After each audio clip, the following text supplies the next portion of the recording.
Hey, everybody, this is Harvey Sluggo Wasserman back for the 201st Green Grassroots Emergency Election Protection Coalition Zoom call. We are post-election, stumbling towards the age of Trump, and we are going to have some pretty amazing conversations covering, was the election legitimate? And if it wasn't, what difference does it make at this point in time? And how are we going to proceed with all this? We do have at least two of the truly great experts on how elections are conducted. Three, actually, if you count. We got Stephen Spoonamoore. Stephen's in Pennsylvania, John Brakey in Arizona, and Ray Lutz in Southern California, along with 70 other people. It's a great start to an important day, but we are indeed entering the age of Trump, and we want to talk about the mechanics. Since we've been talking about the mechanics of the elections since since we started 4 years ago in April of 2020, one of our prime focuses, along with dealing with the energy issue, is dealing with how our elections are conducted. Are they legitimate and all that? We've got a ton of other stuff to talk about. John Steiner, you raised the issue about whether it's actually worth discussing if this was a legitimate election. Do you want to say a couple words about that before we go to Stephen Spoonamoore? John, are you unmuted? There we go. Harvey, it's worth discussing. All right, that's a vote. We'll take that as an affirmative. Well, listen, for those of you in Radio Land, and we are rebroadcast on the Progressive Radio Network, on Gary Knowles Network on Thursday nights in New York City. And thank you, Dylan and Rodney, for that engineering. It's a wonderful, wonderful group I'm looking at, even though you can't see me. I don't know why my camera kicked out on me. I think what happens if you're really ugly like I am, the camera won't pick you up. So all you beautiful people, it's great to see you. We do have a bunch of other stuff to discuss, which we will get to after our deep dive. And this is going to be a deep dive, by the way. Steve, nobody knows more about election verification than Ray Lutz, John Brakey, or Steve Spoonamoore. And so you're really lucky to be at and wise to have come to this really great discussion here, which is absolutely critical. And the point is that we will have, Donald Trump notwithstanding, I'm betting that we will have elections in 2026 and in 2028, and we need to be better prepared to deal with the legitimacy of what we're looking at as we go into those elections than maybe we were this time. We've been dealing with this really in a serious way since Florida 2000, when the great Greg Palast raised the issue of the stripping of voter rolls by Governor Jeb Bush on behalf of his brother.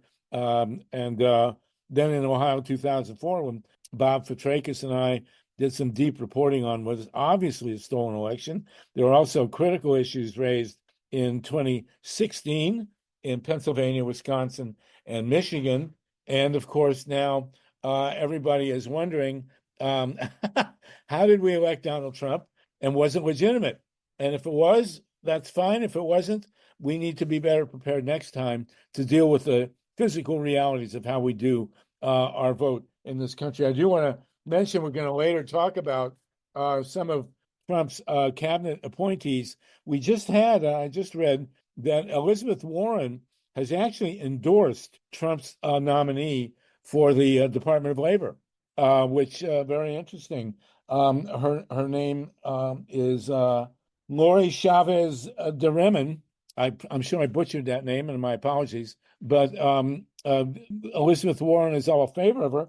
On the other hand, I've been watching Fox News all day on my exercise machine, and this guy, I'm sorry, this is a nonpartisan call, but I have to say that the guy that Trump wants to put at the FBI is an appointee that only Joe Stalin would love. I mean, this guy, never been a big fan of the FBI, although they've certainly improved since J.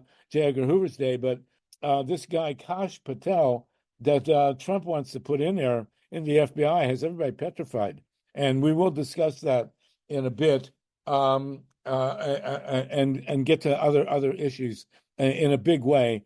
But all 81 of you, we're ready to rock and roll. We want to talk now, and I'm sure all of you want to talk or hear from some really true experts on the legitimacy of how this election was conducted. Did I hear somebody piping up wanting to Yes, speak? you have John BONIFAZ is here as well as Ray Oh my Lutz. God, John Yes. Boniface. It was a blast from the past. John Boniface is also one of the truly great and powerful, hi John, experts on how elections are conducted. So that's the first hour of our session. We will have be joined hopefully by Dennis Bernstein, some other people to talk about the Middle East later on. And I do want to mourn the passing. There was a confirmation today that one of the hostages, a young man that we thought was a hostage, actually died on October 7th. He's from New York City, and his parents have been fighting all year to get him out, and he was not alive. But we'll get to that in the second hour. Let's start with all 84 of us. Let's start with Stephen Spoonamoore, who's been on the case, a great computer expert with a big background in the credit card industry, who's been looking at electronic issues since 1999. So we will party, Stephen, like it's 1999. And I want to compliment you. You have the largest pair of horn-rimmed glasses that I have ever seen, certainly the biggest that have ever appeared on these podcasts or Zoom calls. Stephen, you have been looking, you're in Pennsylvania, you've been looking at the detail. Then we go to John Brakey, Ray Lutz, and John Boniface. But Stephen, in Pennsylvania, you've been looking at the detail of some of the impacts of Elon Musk's, what was it, a lottery? What do you call it? $1 million giveaway that it might have had on the election. Can you tell us about this? Sure. Well, first, thanks everyone for having me. And your group seems to do great work. And a slight correction, I'm really not an expert in voting certification. My expertise is in electronic warfare. And so, in other words, elections conducted electronically. Yes. So, a great deal of my customers, if you have a MasterCard or an Amex in your wallet, there are systems that I have designed that help protect it from fraud. I also am very active in satellite communication and satellite communication protection. And I've built a number of companies that build different aspects, mostly of the hardware. So I'm the person that you call if you want a device that does a particular set of activities on the surface that you can see, and a second set of activities below the surface that are not necessarily seen by you, but are useful to either law enforcement or other parties. So that's my expertise. So I view the world from a different filter, and I never intended to become a spokesmodel for election security, but I first saw this, as was correctly stated here, in 1998 and 1999. I got involved in review of some of the Eurosevich's early touchscreen machines, found them all to be junk, actively became involved in the politics around direct touch voting, and helped hopefully eliminate that scourge from history. And I've long let me jump in. The Eurosevich's were brothers who Yes. ran a company that sold touchscreen voting machines. And Correct. I will say, in Ohio 2004, we considered touchscreen voting machines to be the great enemy of democracy. Yes, they are. You were a pioneer in that. So tell us about it. Here's the challenge. So data, if you want it secure, has to have a hardened authenticity. So how can I protect your credit card data if I don't know it's your credit card? The only way I can confirm if a transaction is real is eventually by contacting the person who's responsible. So if your phone rings and says, "Hello, this is MasterCard. Are you currently standing in Phuket, Thailand, taking $100 in chips out of the window?" And you say, "No, I'm not." Well, that's how it works. Those are the systems I build. But if in voting there is no person that you can authenticate to the ballot is anonymous. So if I change the data and say, well, here's 100 ballots and I'm going to change 7 of them to say something else, there's no person to call and ask. So I've long been involved in that space. But just specifically around this election, I I actually have been asked repeatedly for the last 4 or 5 elections if I see obvious electronic fraud, and I've recently in 2008, in 12, in 16, I didn't see much. 2020, I didn't see much either, and possibly in 16 in Wisconsin there were some concerns, but not enough that my giant red alarms went off. My giant red alarms went off before the election this time because Mr. Musk's decision to give away $1 million a week to anyone who would submit their name to his contest. And here's what interested me. I immediately went on and looked at it, and they weren't interested in your social media accounts or your texting or all the other things that a modern lottery, they wanted your street address.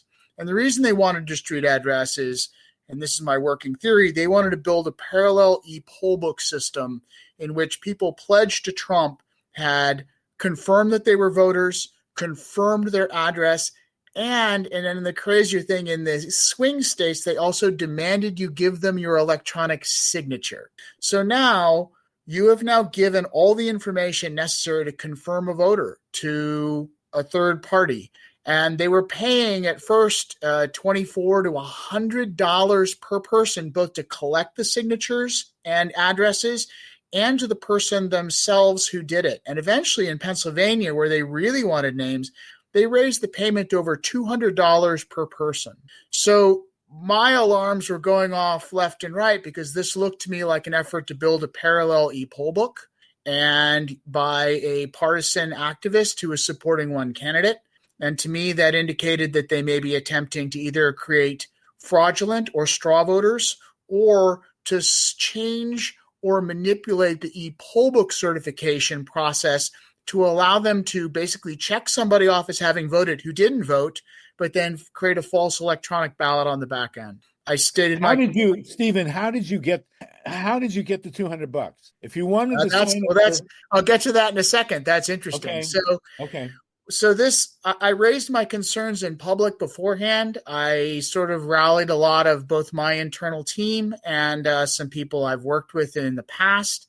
And we started watching this. And then on election night, a whole series of strange cascading events went off. Obviously, there was Russian intervention in the form of bomb threats, which is in the cybersecurity world. We constantly look for distractions. It's actually a classic Soviet technique to give a physical distraction to draw people's attention away from something changing. That all happened during tabulation, generally in very liberal-leaning districts. And then the next phase of this is the extraordinarily, bizarrely accurate numbers. It's like you have 7 swing states, all went for Trump in basically a push election of 1.5 points. They all went just outside the margin of error that they don't trigger a recount, so no one has to look at the actual paper ballots. All of this happened, and then, I somewhat famously put out my duty to warn letter listing all of these concerns mathematically, my concerns about the building of the poll books. But, and I had numerous people from close to Ms. Harris engage with me, but obviously Ms. Harris did not. And our legal system is such that if the candidate who is wronged in election does not choose to challenge it, there's very little that can be done. But I organized another set of groups or assisted in them. And we've put together ballotbounty.com, and we have $100,000 in awards available for people who will give us tips for the electronic development of these old e-poll books or other associated software concerns with this election. We have hundreds and hundreds of tips coming in, and I'm primarily focused in the one thing I'm pretty sure that I can still take legal action around. With Ms. Harris not engaging, we have organized recounts in a few precincts based on voter-requested precinct recounts, but none of those will sway. Even if they completely change a local precinct's vote, they won't be enough to reverse a state. But what we can also do is, I'm quite confident at this point, we can prove business fraud around the e-poll book creation, because we now have almost 500, and we think we haven't confirmed another 100, we'll be approaching 600 people who have received their $100 check in the mail from Elon Musk who never signed up for his poll. So there's 2 possibilities. One, Elon was also... You're saying, again, let's clarify, you're saying that people got checks from Elon Musk in this alleged campaign who never signed up to get a check. Correct. He signed up Wow. he signed up millions of people, according to his own claims. We're over 500 that we've confirmed. We have another 100 we're working on, that people received a check. These are all in swing states.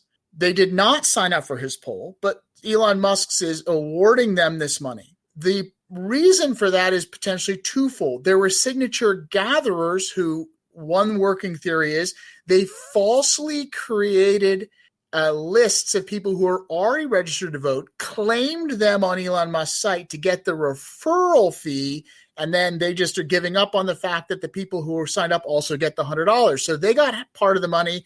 The people who didn't sign up get part of the money, but that is using somebody else's identity for a financial collection, which is wire fraud. So if we can figure out which signature gatherers did that, if that's the case, then we have state-level wire fraud that's enforceable. But the second and more interesting aspect of this, I believe many of those people who are now receiving checks didn't even vote, but I bet they're marked as voted in the e-poll book, and a synthetic ballot was created on the back end to give Trump an additional vote, and that would explain what is approximately 620,000 undervotes, or potentially bullet ballots if they created a real paper ballot, in which Trump got a vote and no one else down ballot did.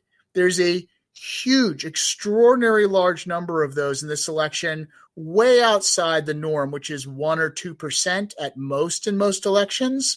We have states with 11%, 9%, 7%. All of the swing states have extraordinary numbers of these undervote ballots. Well, these are ballots you're saying that they came in for Trump, but nobody else. Nobody else. And And what numbers are you talking about here? 630,000 between the 7 swing states.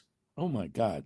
And how many swing states would have been turned by 4 of them? 630,000 divided by 7?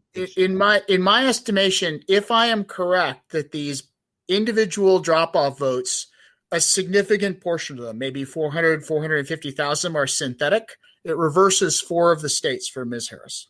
Which ones? Wisconsin, Arizona, Nevada, and North Carolina. I'm unclear if Michigan, Pennsylvania, and Arizona would be reversed. Would that change the outcome of the election? Yes. And what has the Democratic Party or the Harris campaign said about any of this? Nothing. Right. That fits the pattern. I will insert here that in 2016, the Bob Petrakis and other election experts went in under the auspices of the Green Party with Joe Stein. And in Michigan, Joe Stein got a court decision that they should do a recount. But the judge in the courtroom told Joe Stein that because she couldn't win, there should be a recount, but that Hillary Clinton would have to ask for the recount. Correct. And sitting in the courtroom were Hillary Clinton's lawyers, and they declined Correct. to ask for the recount. And meanwhile, Joe Stein, God love her, got pneumonia for going into Michigan in the middle of winter. But well, there you go. I can't ascribe the reasons why this goes on. I mean, as you're aware, I was actively engaged in 2004 in Ohio in uncovering that MIM, and I worked directly with Kerry's lawyers and I never spoke directly to John Kerry, but I spoke to 3 of his lawyers at length on multiple occasions. And they basically finally decided that although they had suspicions I was correct at the time, during the window in which they could have challenged the election, they did not want to basically question the sanctity of the vote. And I appreciate there's people who have that opinion, but at this point we've moved from a post-democracy period into what I view as an authoritarian period. And I'm a registered Republican still. I want to live in a democracy. If my side wins, great. I still live in a democracy. If my side loses, great. I still live in a democracy. And in my opinion, at this time, we're out of control and we don't actually have a working electoral system at the presidential level. Anyway, some local elections, I'm sure, are still administered fine, but you have people with enormous motivation, enormous resources. I think I've laid out the methodology by which they did it. There's no engagement from the National Democrats, so fine. then like in 2004, I will go ahead and prove it myself. And then people can, like Max Cleland did take me to lunch later. I proved his election was stolen, and he eventually 5 years later took me to lunch and thanked me. Well, So there's Max that. Cleland was a U.S. Senator from Georgia, Correct, 2002. Democrat, and he was defeated in 2002, and you're saying that defeat was fraudulent. Yes. And we are joined on the call by Ray McClendon, who works out of the Atlanta Communities United organization. Ray, if you want to jump in and comment on that. So you're saying, Stephen Spoonamore, that you do not believe that the because of these bullet ballots, we did have the opposite. Yeah, let me correct you. I've gotten in a lot of trouble for that. The bullet ballot, it turns out, I'm not an election person, is a specific paper ballot that's filled out with only one race. What appears to me to be more likely here is that there actually is no ballot. It's a synthetic creation. The poll book is checked, and an image has been created on the tally side of the tabulator, but I'm going to suspect that we're not going to find paper if anyone actually opens the box and looks at the paper. And you have to remember that in our modern era, people write out or use a ballot marking device to fill out a paper ballot, but then the scanned image inside the computer is what is actually diagnosed for the vote. It's not the ballot itself, it's the ballot image that leads to the counting. So you may be dealing with a situation with a checked poll book that was created synthetically to match the lottery, and then on the back end, you have a synthetic creation of a ballot number. This sounds to some people like, oh my God, there's so many computers involved, but I will go ahead and remind everybody that less than 6 weeks ago, you successfully saw 3,000 communication devices intercepted with additional software, hardware, and explosives added to them and set off in a timed array to eliminate all Hezbollah leadership. That was a very significant hack, both hardware and software related, of over 3,000 devices of 6 different manufacturing SKUs. I'm talking about a hack of potentially 400 devices of 3 manufacturing SKUs. This is not difficult if you have the resources.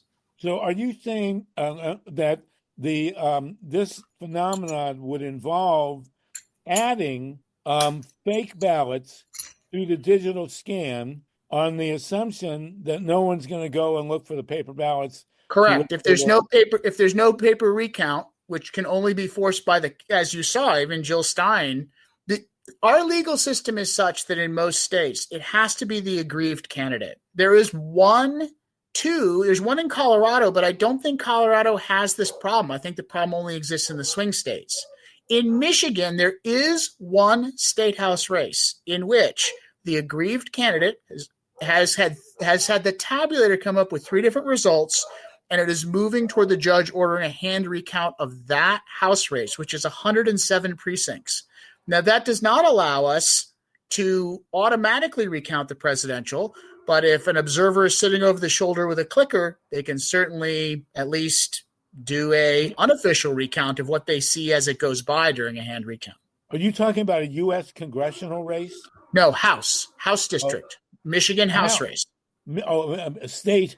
A state House race. It's close enough that is forcing a hand recount. That is the only one at scale that I am aware of at this time. So are you going to predict that the hand recount will show that there are fewer paper ballots than there were digital scans? No, I bet there's exactly the right number, because we're not going to be allowed to count the presidential. Are you got to remember even when there's a hand recount, it's only for the race ordered. Are you saying that if there were you're saying this involves 600,000 ballots? Now there may be. Now the question is, are there ballots that is the total number of ballots going to end up being wrong? Possibly. We'll find out. Well, in this one race, you're going to find out. But what you're saying, correct, essentially, and all 105 people listening, I can see that everybody's hair who has hair is standing up on end here. What you're saying basically is that Elon Musk and others conspired to create fake electoral ballots, electronic ballots, images for which there are no paper ballots. I am saying that is how I would have done it if I were trying to steal this election, and I am in the process of trying to prove it. So am I saying they did it? Nope. Am I saying I could do it? Yes. And do I have the same skills they have? Absolutely. They have more resources and the same skills. So did they want to do it? I think so. So the first thing is to try and find people who did not vote, but are somehow checked off as having voted. And I'm in the process of doing that by tracking down the people who've received these $100 checks who said, I never signed up. Great. If they never signed up but got a $100 check, then we go to their BOE and find out, wait, you're marked as having voted. They go, you're the Board of Election. The correct. BOE is Board of Election. Okay. Correct. If they're then marked as having voted, well, somebody marked them off. Then if you have a parallel e-poll book, that's the first half of the equation. The second half of the equation is actually demonstrating somewhere, and we may be able to do this in Michigan. It's the one spot we're hoping to do it so far, that there is a mismatch between the number of actual paper ballots and the number of votes cast in the presidential. We'll find out. Oh my God. Jeez. Okay. Well, let's move. Let's go to John Brakey here. John is more or less the godfather of the digital scan acceptance of the digital scan technology. Worked with Ray Lutz over the years on this. John, does this sound plausible to you?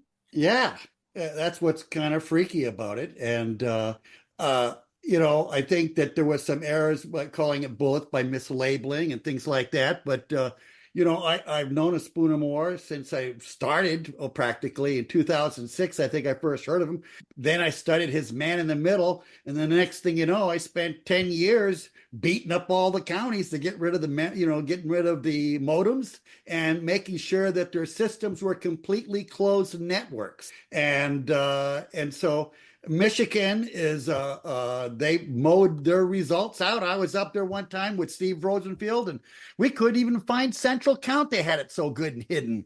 But everything out of the Civic Center was coming straight out, going to machine somewhere by Wi-Fi. We didn't know where it was going, and it's scary to know that the ability of that.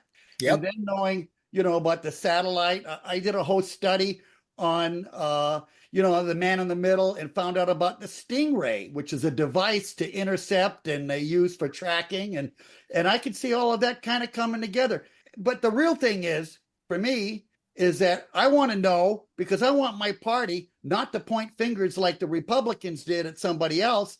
I want these three fingers pointed at ourselves to find out what change we have to make in order to win. But this can only be done by having elections that are transparent, trackable, publicly verified. And that's where, I want to ask Spoonamore, is that, a theory about the fake, they would have to have, if this was Maricopa, they could have 3,500 ballot styles. I think this last election they had 800 precincts. And so they would have to, even doing a bullet, they'd have to nail that address to the exact ballot precinct that it comes from.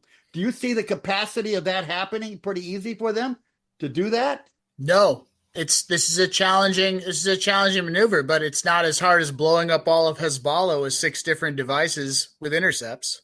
I agree with that. It's an easier hack than that. We all know that Elon Musk is way too honest and too committed to democracy to do anything like this. Is that right?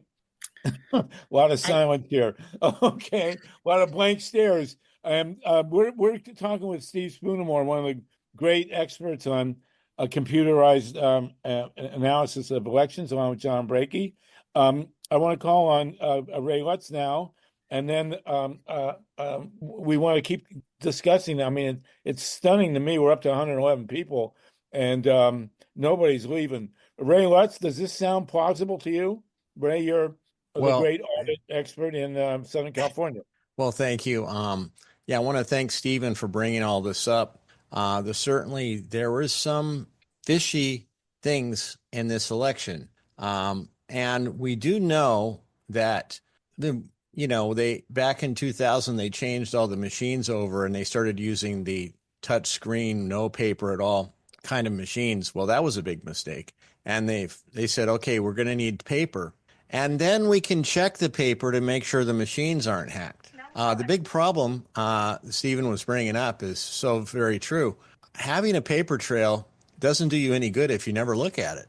And I've tried to look at it. I've had lawsuits in California to try to get to the paper, and when we saw things in the 2016 primary between Bernie Sanders and Hillary Clinton, and I took it all the way through, and they said, well, sorry, you don't have enough evidence to prove any kind of fraud. And I said, well, let me look at the ballots first, and they said, no, you can't until you have to have proof ahead of time.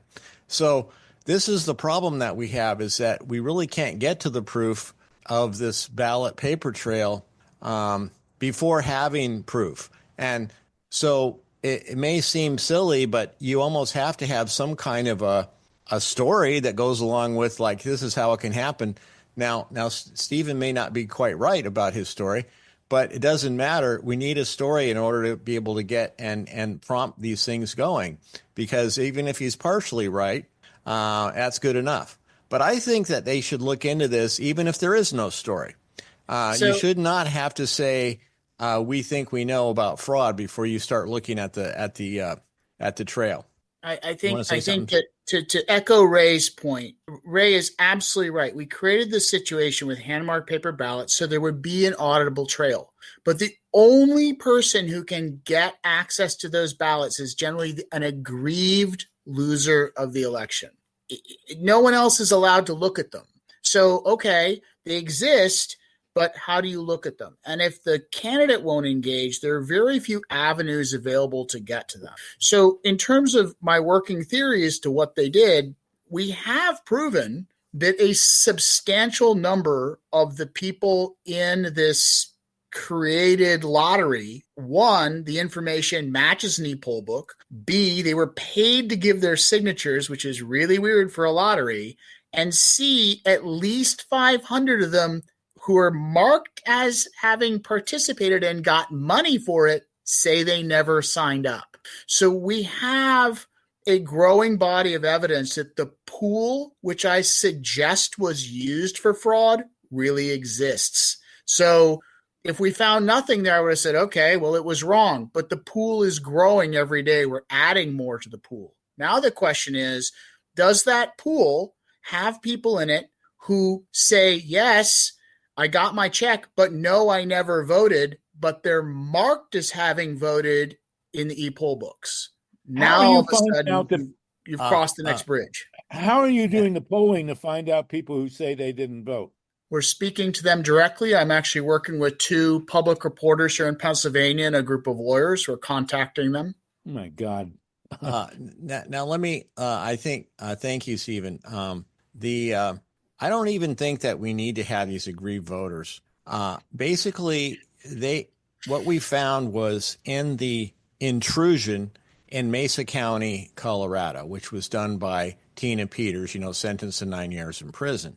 But her team looked at the code in the, all of the programs that were loaded onto the Dominion system. And they found an additional program on there, which was the Microsoft SQL 7, management suite, which lets people, if they're on the system, go in and modify to any degree, really, the data in the database, the voting database. So if you did this, you could change the results to whatever you want. And those are shipped with every EMS, every election management system, sort of the central tabulator computer. They're shipped with it. And so that provides the back door. So people with the ability to get on that system, or maybe a wireless device that's plugged into the system and they're, not disabled, they might be part of the motherboard and turned on. There are many ways it could happen, but unless you look at the paper, the paper, unless it's modified. Now, that's another thing, is that the paper may have been modified as well. But if the paper wasn't modified, then you could detect this. I'm actually kind of worried about the paper itself, that the paper was modified before it ever got scanned. Once the paper is separated, that is a vastly harder hack that you're talking about. If you're right, not really, and the paper is also modified, that takes us to a much larger group of people, much larger. It's basically not that hard, because all you have to do is, we notice that the post office has a lot of temporary workers. They had trouble with thefts in the post office. this post office is run by a guy who has allegiance to right wingers, and it would not be that hard of a thing to sidetrack or dispose of ballots from known Democrats. They think they sent it in. It never gets there. They don't know, or to just change out stacks of ballots. So there's many different ways to hack this thing. I think that actually the thing that you're describing, Stephen, in terms of getting into the poll books and trying to back up every voter is harder than just swapping out a batch of ballots. But, it doesn't really matter. There's many ways to do this. You're talking, but Ray, you're talking not about, marking ballots fraudulently. You're just talking about delivering a whole bunch of pre-marked ballots. Not even, you don't even have to go that far. You could do that. You could swap out a stack of ballots, or you could just throw away ballots from known Democrats so they never get to their destination through the post office. And that's kind of like what we saw. If I can show a really quick image here, let's see. I guess let me try to share this real quick. This is just, and this goes along with sort of the drop off that Stephen was talking about, where in Nevada now in 2016 and 2020, Trump didn't win Nevada, and he won in 2024. And the difference between the presidential contest and this next contest down, which you could call a partisan drop-off, was even between the Democrats and Republicans in 2016 and 2020. But the drop-off is far different in 2024, almost as if you threw away a whole bunch of Democratic ballots here. And so the Democrats did not win this time. And so I think there's many different ways that it possibly could be done. I have investigated the bullet ballot theory, and I haven't seen that supported by the evidence that I've seen so far. But I'm not saying that I've seen a lot of evidence. I haven't. I've seen only some evidence, and the stuff that I've seen doesn't support the one vote for Trump on a ballot concept. But the thing is that it seems like these ballots here for Harris are just missing. It was going up. Look at the chart. It was going up every season, more people voting than ever. And yet for some reason, people just decided not to vote and just stay home here for Harris, despite this being such an urgent election in their minds. So I think that is something that needs to be investigated, as well as these other things. And that all of these things, what we need to do is get by this issue that Stephen rightly brought up, which is that the aggrieved party is the only one that can say anything. The Democratic Party and the DNC, it's like taboo. They don't want to say anything that can give Trump any breathing room about that the election was ever hacked in any way. And so they don't want to say anything. And that's why we said, well, maybe the Department of Justice could say something. They could, but, they won't. Okay, because we know that Merrick Garland won't do anything. But nevertheless, we did send a letter to them to ask them to do something. And sometimes this gives people cover in the organization that are not at the top to do something, and we'll see what happens. So we did that anyway, and you're invited to sign on to it. Okay. Enough from me. Ray, let's go to John BONIFAZ. John, also a great expert. I mean, it's interesting that since 2000, we've had, disputed elections. The Democrats have never come forward, not in 2000, not in 2004, not in 2016, and not now in 24, to challenge an election. But the Republicans, sent armed whatevers into the national capital. John BONIFAZ, I assume you're in Massachusetts. Do you want to give us an update from your point of view as one of the great experts in all this? Well, you're kind to call me an expert, Harvey. Good to be with all of you. I'm actually going to turn this over to Susan Greenhalgh. She's the senior advisor on election security at Free Speech or People, my colleague there. And she can share a letter that she led in drafting that computer scientists joined her in sending to Vice President Harris. We did not, to be clear, allege any evidence of election fraud in this letter, but we did highlight what Ray has referenced here, which is the software in voting systems having been copied in multiple states by Trump operatives in 2021 and 2022 that leads to a serious threat to election security and requires a election verification via recount. So I'm going to turn it over to Susan, who can further explain all of that. Please. Okay, Susan, you're talking to 117 people plus our audience on YouTube, and this will and on live streaming. I don't know where you are, Susan, but go ahead, please. Hi, thank you so much. Thanks, John, and thanks to Ray and Stephen and everyone that's spoken on this issue so far. As Ray mentioned, there was software taken in Mesa County, Colorado, which is probably the most well-known incident where operatives working on behalf of Donald Trump's effort to overturn the 2020 election were able to get into the election system and make copies of the software that runs the voting machines and the election management systems and all components of the system that was used in Mesa County.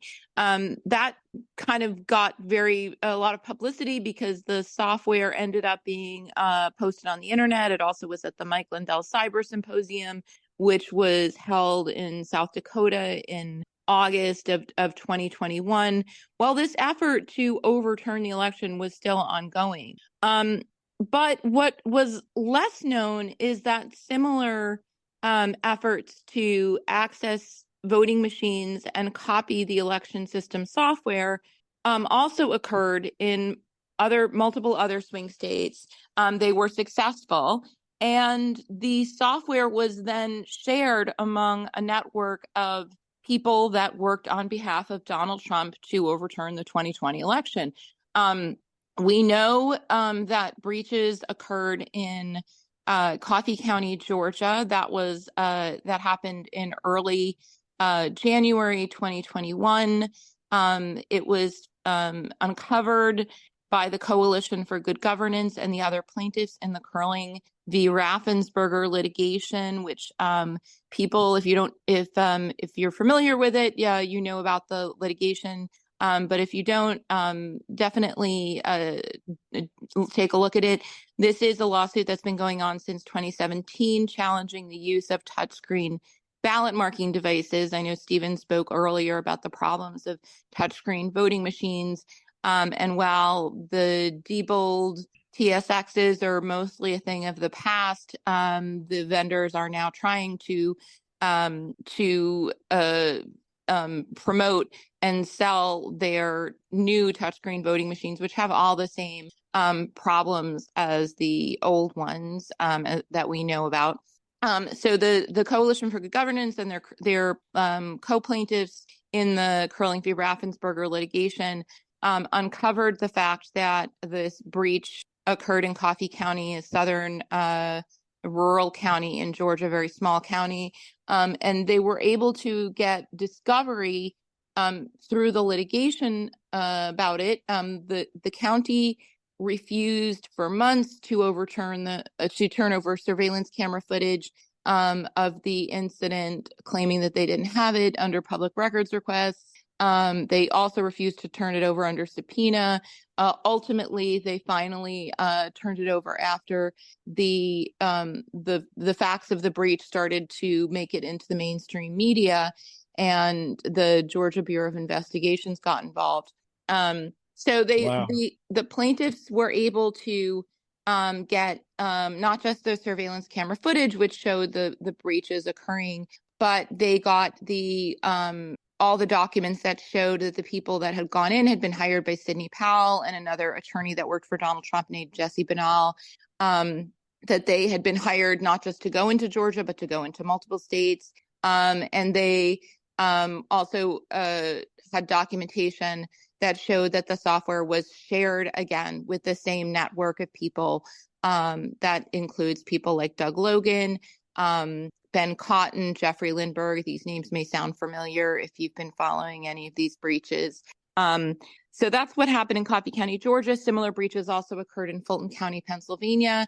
It's, again, a southern rural county that had a very Trump-friendly board of county commissioners who allowed the breaches to go on there. They also engaged as their county attorney a woman named Stephanie Lambert from Michigan, who was involved in the breaches in Michigan, because there were multiple breaches of voting equipment in Michigan. So I'm giving you a lot of detail just to paint the picture that there were these several different places where these breaches occurred. All of the same people were involved. The evidence of these breaches is documented through mostly through court records, through civil litigation, like the curling litigation, as well as some other civil litigation that uncovered it. But there has never been any federal investigation into the unlawful acquisition and misappropriation of the voting system software from these multiple places. This is something Free Future People has been calling for and trying to get attention to since late 2022, when it became when we first learned the details of the breaches, as well as a bunch of computer security experts that have signed on to letters to the Department of Justice and the FBI, as well as the head of CISA at the Department of Homeland Security, urging investigations into these voting system breaches.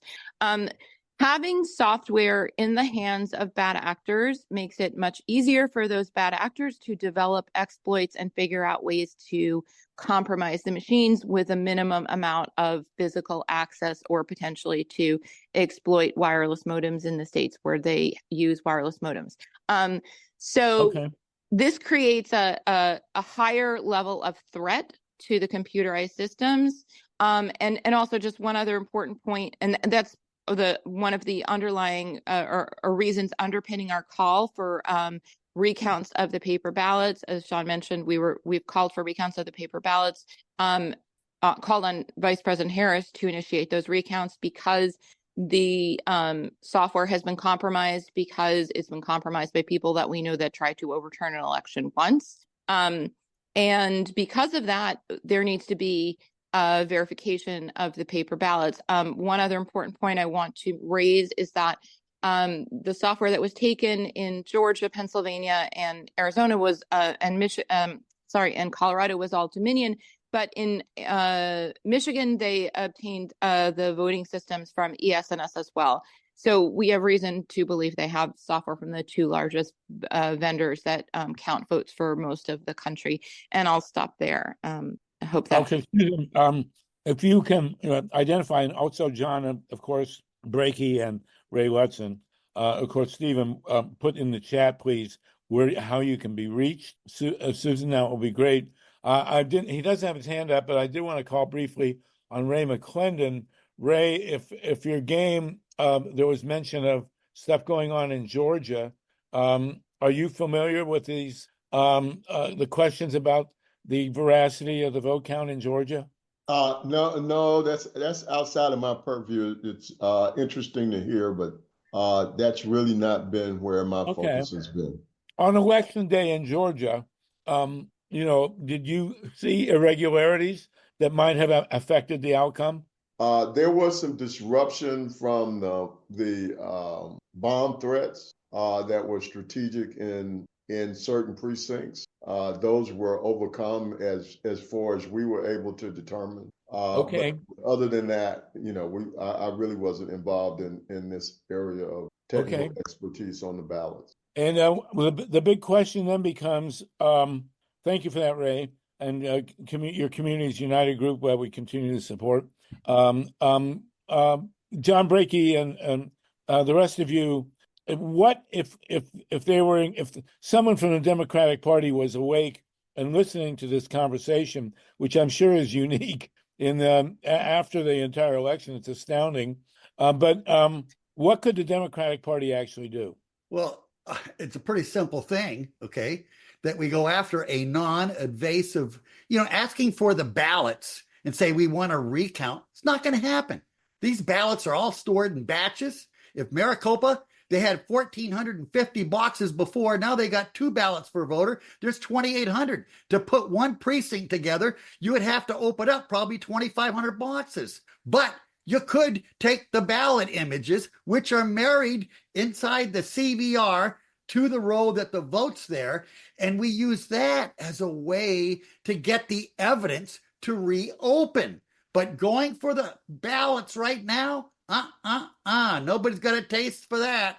And right. and we can do this with like a records request. Maybe get some candidates. I filed in 5 counties already in Arizona to do this, and I know it's probably going to come out to a fight.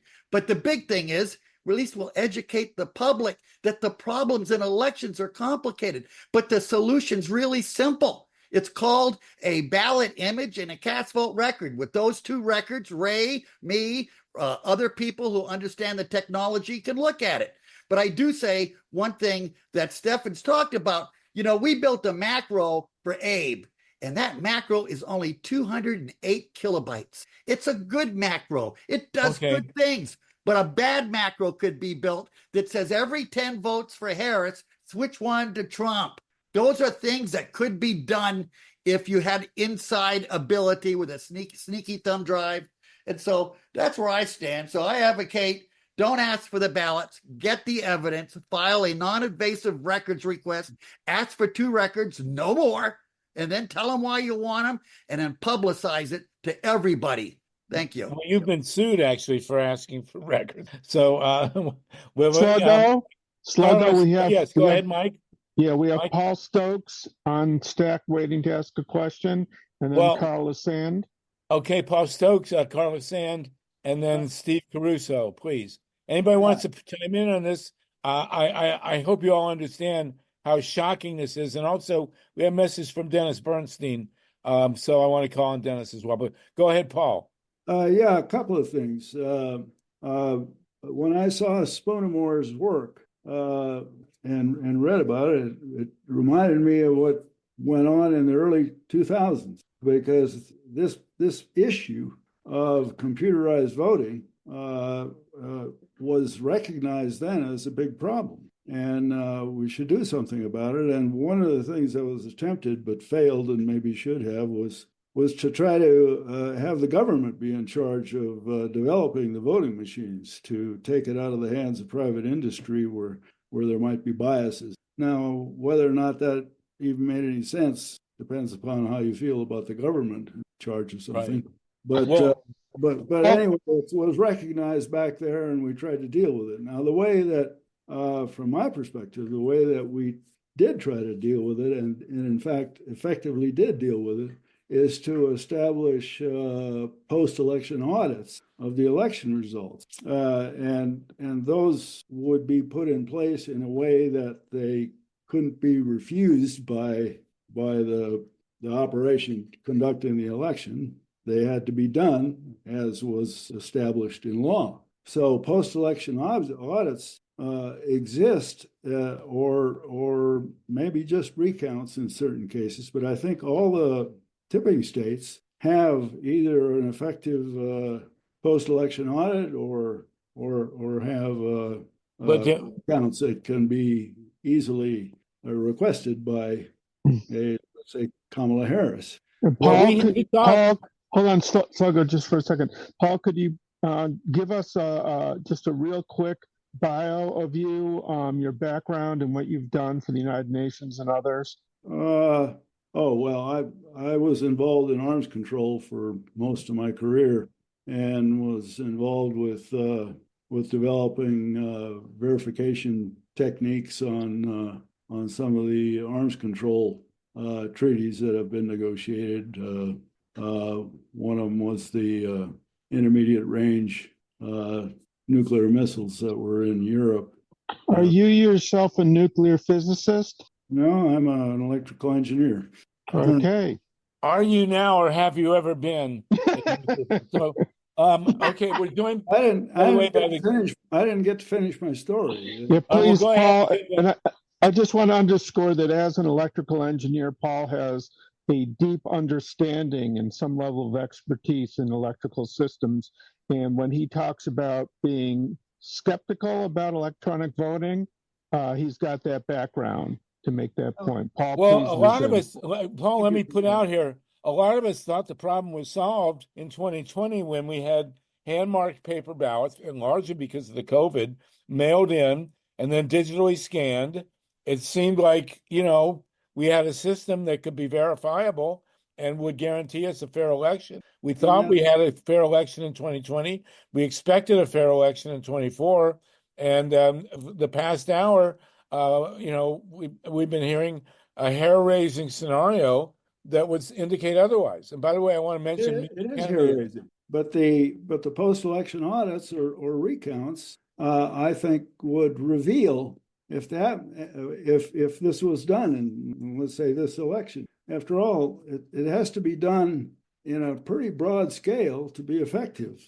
Maybe hundreds of thousands of changed votes in order to actually do what it's intended to do, and that is overturn the election. And that would be revealed by effective post-election audits or recounts. And I think those are in place and in all of the tipping point states. So that, I guess I can put that in terms of a question. But if the Democratic Party does that not work? Not if the Democratic Party won't stand, since 2020. Well, hold on, Sluggo. This is a very important point. Now, I made it a few weeks before. What Paul is saying is it should be kind of a no-fault, automatic, forensic, double check without any aggrieved party needing to file any lawsuits or anything. Yeah. It should be enacted in law and required by the voting system. That's exactly right. But it is if you're not within a certain percentage, right? In razor thin outcomes, yes. But if we have a less than razor thin outcome engineered by chicanery, then we don't have the safeguards that we need. So whether it's a landslide, whether it's one vote, these automatic audits should kick in. They should be random. No one should be able to know which precincts are going to be thoroughly audited from vote one. And I would kick in this. Anyone who's caught rigging votes in any way, whether illicitly removing legitimate voters from the voting rolls, whether it's flipping votes from one person to another, whether it's introducing fake votes or deleting legitimate votes, they should go to prison for a long, long time. Only if we impose strict liability on people will we get an end to the likelihood, let alone the possibility that our elections will be shams. And again, it's very important what Paul is saying, and I said this a couple weeks ago, that this should not rest on Hillary Clinton's lawyers or Kamala Harris's lawyers or Merrick Garland or any other human being. It should be hardwired into the system that it happens automatically every single time to make sure that our elections are on the up and up. And I'm saying that I think that does happen in tipping in a lot of states, but including the tipping vote states. Stephen Spoonamore, did you want to comment on that? Well, I agree, Rick. I agree with Paul that there is risk limiting audits associated with most of the states with their paper ballots. They oftentimes, however, have deliberately excluded the presidential race for various reasons. I know I can speak with authority of what's happening here in Pennsylvania. In Pennsylvania, the risk limiting audit this year will be for the state treasurer's office. It will be taken from, that's the law. There will be no review of the presidential ballots during the RLA. It'll be the treasurer's office, and they will do a complete audit of the scans with spot checks in each county of the actual hand-marked paper ballots of the treasurer's race. Different states do it in different ways, but all of that is done after the vote has been certified and the election is closed. Do you catch it? Possibly. But that's what will happen here in Pennsylvania. Paul, did you want to say anything? And then we're going to go to Carlos Ann and Steve Caruso. I just want to point out that that varies from state to state. Yes. And in my state, which is New Mexico, it is expected that it might extend past certification. So there's actually the law says it can be opened up again. You can uncertify, as it were, and check it again. Now, whether that's done elsewhere or not, I don't know. There's you say there's well, I had not considered, this, but all 7 swing states, we're all following the swing states. And what Stephen, correct me if I'm wrong, what you're saying is in all 7 swing states that decided the election, the margin for Trump was just above the trigger level for a recount, a mandated Correct. recount. Well, what a coincidence. Yeah, exactly. All right.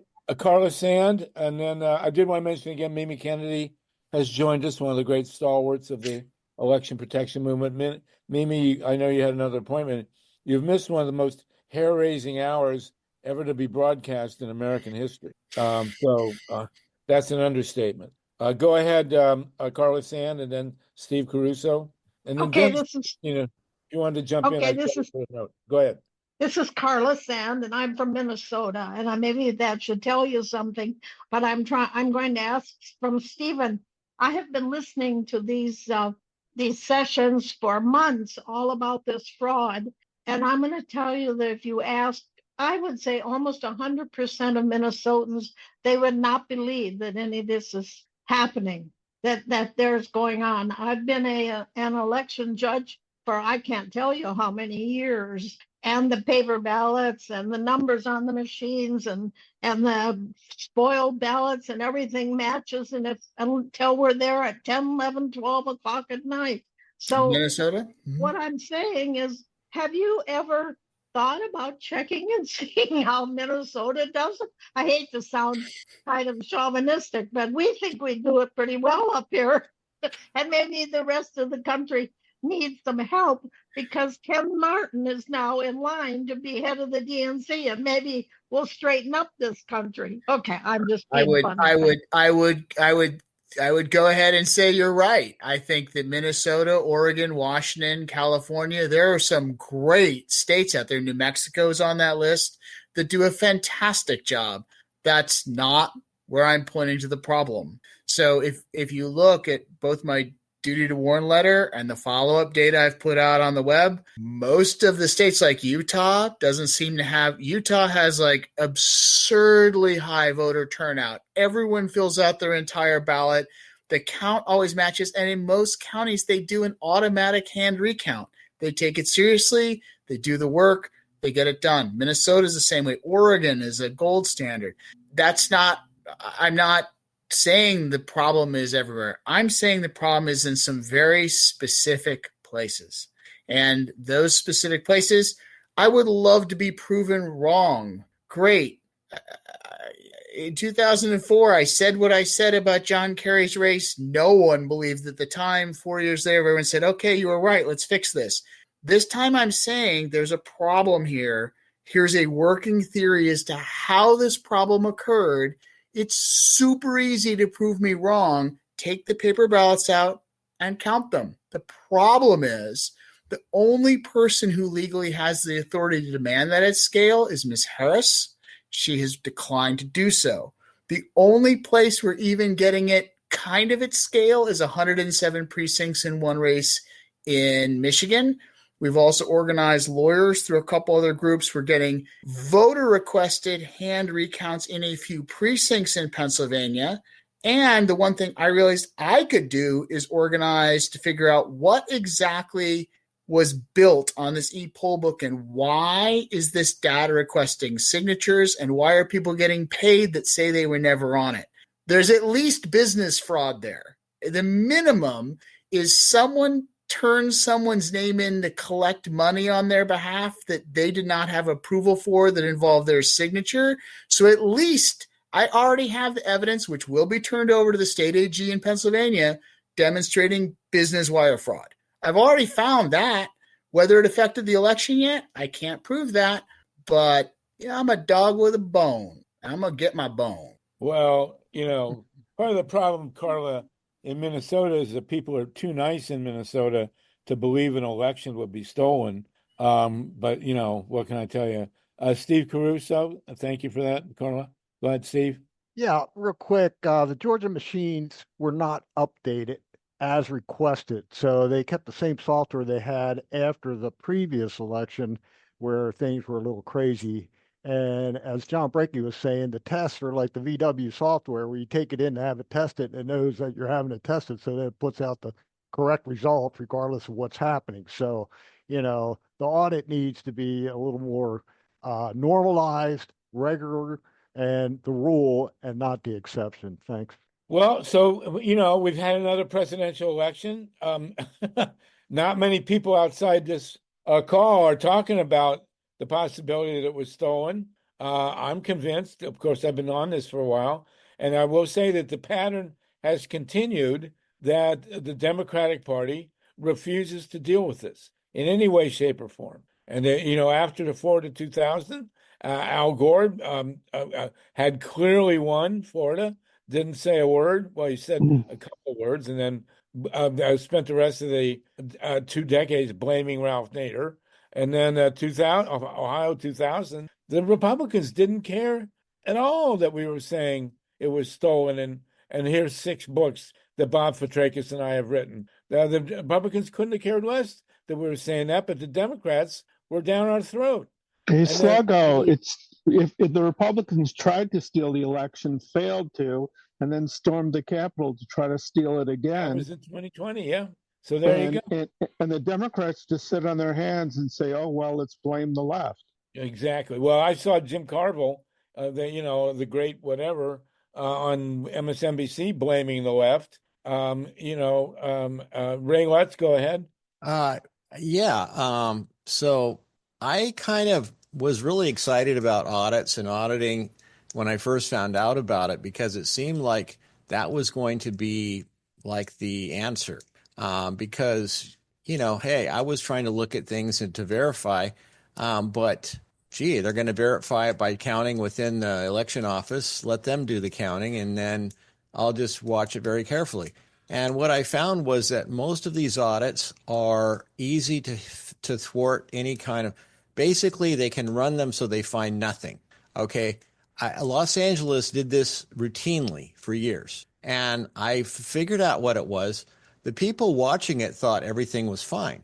And I said, look, what they're doing is they're whenever they found anything in the stack of ballots that they had just hand counted, they would rescan them and get a new report. And then they would only compare with the new report and say everything is fine. Well, that just means you've completely overwritten. You're not looking at the actual computer results. And so they just did that. And I said, are you ever comparing back to the actual computer results or just the rescan? They said, oh, we only look at the rescan. We never look back at the main computer results. And in Arizona, they do a bogus thing where they say, well, here's the 52 randomly selected precincts that we selected in advance, and they mark those, and then they're not randomly selected, they're hand selected. Then they pick half of those. Now, for all the rest of the batches, they know that those are not going to be ever selected because they've already selected the 52 that they're going to select. And that's kind of like the IRS agent saying, we're going to audit you next year, but it's not going to be any time after June 1st because you know exactly when you can fix everything after that. There is so many problems with these audits. We can't just assume, and this is a big problem. When whoever's in office, the officials, if they got there, they think the election is fine. In fact, shut up. We don't want anyone talking about it.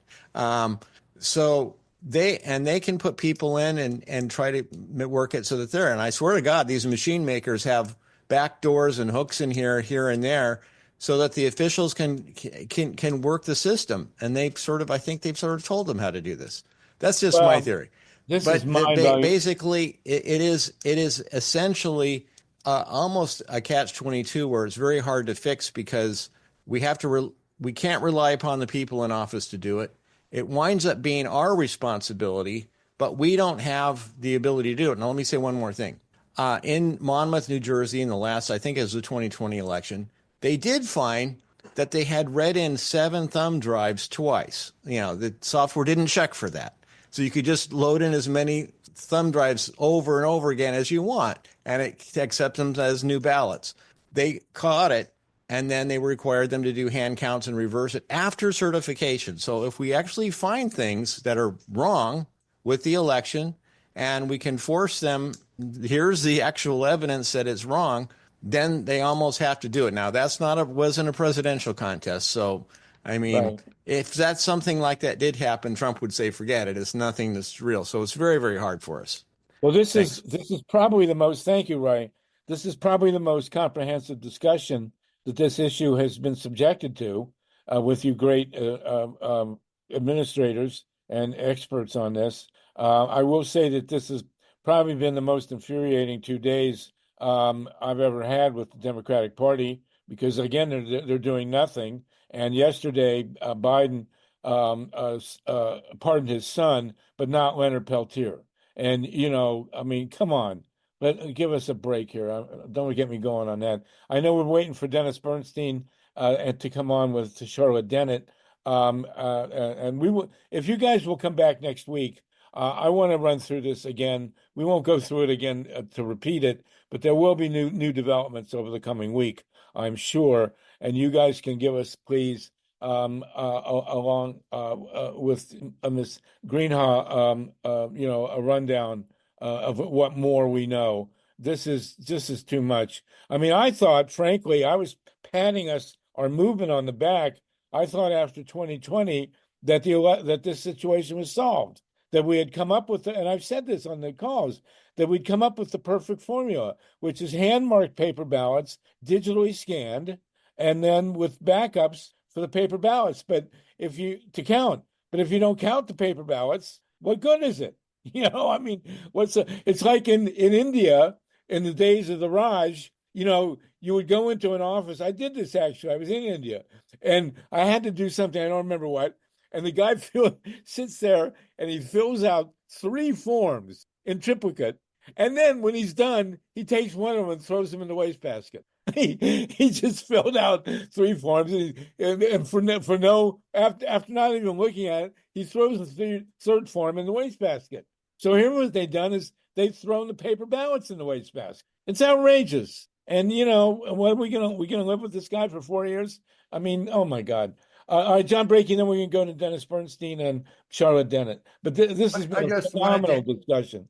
Steve Spoonamore is leaving us. Oh, Steve, you got to go? I have to go. I have a conflict at 6 o'clock, and I'm already late for it. But thank you very much, everyone, for giving me your time.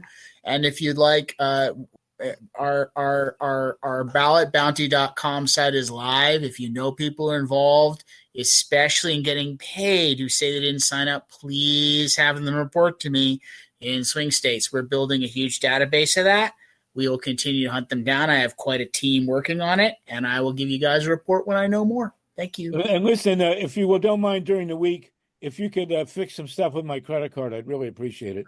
But otherwise, okay, Stephen, we'll see you next week. Thank you so much. John Brakey, we're going to cut this off unless somebody else wants to jump in, and we're going to go to Dennis Bernstein and Charlotte Dennett.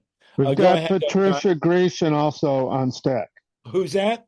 Patricia Gratian. Okay, go ahead, John. We'll get Okay, I'm going to make it quick. I just wanted to back up what Ray said because that's so true about Arizona. And it is very true that you can't get a recount in my state unless you prove the fraud. And how do you prove it if you can't get at the ballots? Well, the key is get at the ballot images, okay? That's the way around it. And so I will be publishing a big story tomorrow morning about Arizona. And I'll put a link to where the story is going to come out. It's on Substack, and it goes into Pinell County and some interesting things that we're working there. That's the 3rd largest county. And then the 2nd largest county, I have filed records requests. And I'm also hitting Cochise County, which got a bomb threat too. And so, but Pinell, with some interesting things I covered it. And it's going to be interesting because it's just a kind of little leak that they, believe it or not, some people came in and they imaged both of their systems, their EMS. They have a backup on site and then one off site. I don't know how they're changing, but me and Susan went through the report And we are putting a letter together, and I've already filed a records request that I modified. And now tomorrow I will hit them with this open letter to everybody because of what happened with this recount that happened last July is quite outstanding. It really is. So Okay, Ray Lutz, thank you. And John, we will publish Steve Caruso. Thank you, Ray Lutz. Steve Caruso, if you can put John's stuff at the website, grassrootsep.org. And also, we will take the AI transcript of this call, if you don't mind, Steve, and post it so that everybody can read what we've just and pass around what we've just listened to. We still have 96 people on the call. As we say, this Zoom has the longest attention span of anybody in the U.S. Patricia Grayson, real quick, and then we got to go to Dennis Bernstein and Charlotte Dennett. And Dave Saltman, you're in line as well if you want to speak up. Patricia, go ahead, please. Yes, I had hoped to say this before Mr. Spoonamore left. I'm not sure if he is aware, but our election integrity group, if they are unable to get, of course, the candidate to do anything about this, the group CREW, Citizens for Responsibility and Ethics in Washington, has been doing great lawsuits to try to keep Trump off the ballot, etc. So that would be a wonderful group for them to maybe try to make a presentation to and to talk with about legal avenues. That's CREW, Well, Citizens Patricia, if you email me Solartopia@gmail, I will forward your email to Steve and to John and to Ray and to Ms. Greenhaigh and John BONIFAZ. So send me the group and we'll link it around. And if you don't mind, we'll post it also at the website. Sure, thanks. And also, Patricia, if you're in contact with CREW, if you could please reach out to them for us, and we would love to have them on. Absolutely. Thank you for that. Yes, they'll come join us. Maybe the PDA call on Sunday, and certainly join us next week. We really want to talk to you guys. Okay. Thanks. Thank you. Thanks. And Bye. Dennis dropped off, and we'll let you know as soon as he's back, Sluggo. Oh, okay. But, we can keep moving. Okay. Charlotte Dennett. Charlotte, are you with us? Charlotte Dennett. And I want to welcome Mimi Kennedy as well. Mimi, you have gold circle standing here if you want to say anything. Did Charlotte Dennett? I'm on. Yeah, can you hear me? Charlotte Dennett, is that you? Yeah. Yes. Okay, Charlotte, please. Yeah. What? I'm not sure what you have me billed to talk about. I mean, obviously, it must be about the Middle East. Is that right? It is, but do you mind? Let's let Mimi Kennedy jump in, and then we want to talk to you about the Middle East, if that's okay. Yeah, fine. Okay, go ahead. Mimi Kennedy, please. Yeah. Hi, I'm so sorry I missed this, but I couldn't be in on the first hour. I Well, noticed there will be an AI transcript, and it will be great. posted, and we will send it around. I'll send it Great. Great. All right. I saw that Mila Rezon, hi Mila, asked about LA. So I wanted to give a quick overview of tabulation here in LA because I visited the new tabulation center and I watched the scanner processing the incoming, at that time, mail ballots and what was coming in from the vote centers. They were processed and batched, 1,000 ballots, paper ballots a piece. As they ran through this scanner, and by the way, they were being tabulated, but you can't turn on tabulation until the polls close, 8 p.m. on election day. And it's just this one scanner doing all this work.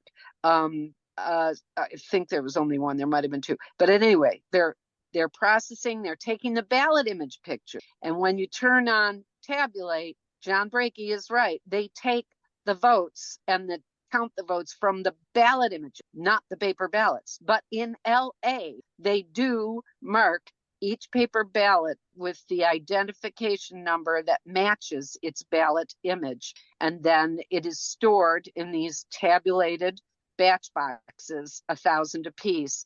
And there are 3 stickers attached to each box that have all the information about what's in there, and you can go into the computers and find an individual paper ballot for an individual ballot image if and when you want to. So that's comparing ballot images with the paper source. I believe that should be a risk limiting audit to make sure that the ballot image file is never corrupted. And Dean Logan, the registrar of LA, agreed with me on that he would like to see that be part of the process. It isn't yet, but we do have ballot images.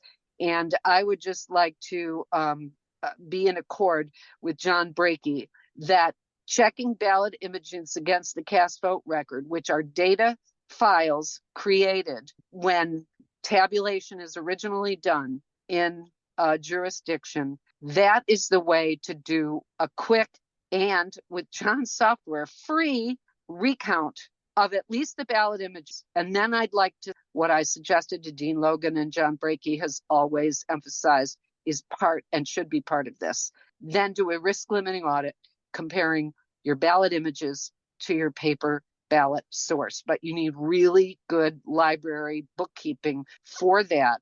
LA has it, and we have, I think, a very good system. But I just wanted to say that because I wish I was listening to Spoonamore on Tom Hartman in preparation for thinking about this call. And it so feels, Martin Luther King said there's such a thing as too late. I don't want to give up, but I want to look to the future.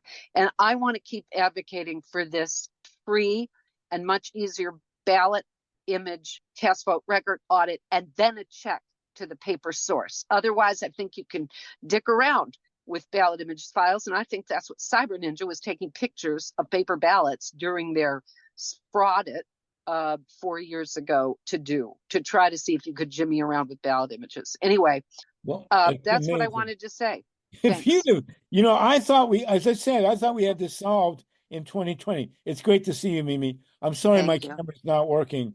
And I've already taken my teeth out, so I'm not going to try. But anyway, who would have thought if in 2020 that you would have in 24 Elon Musk would come out and have $1 million lottery and do this ridiculous. It's ridiculous. Yeah.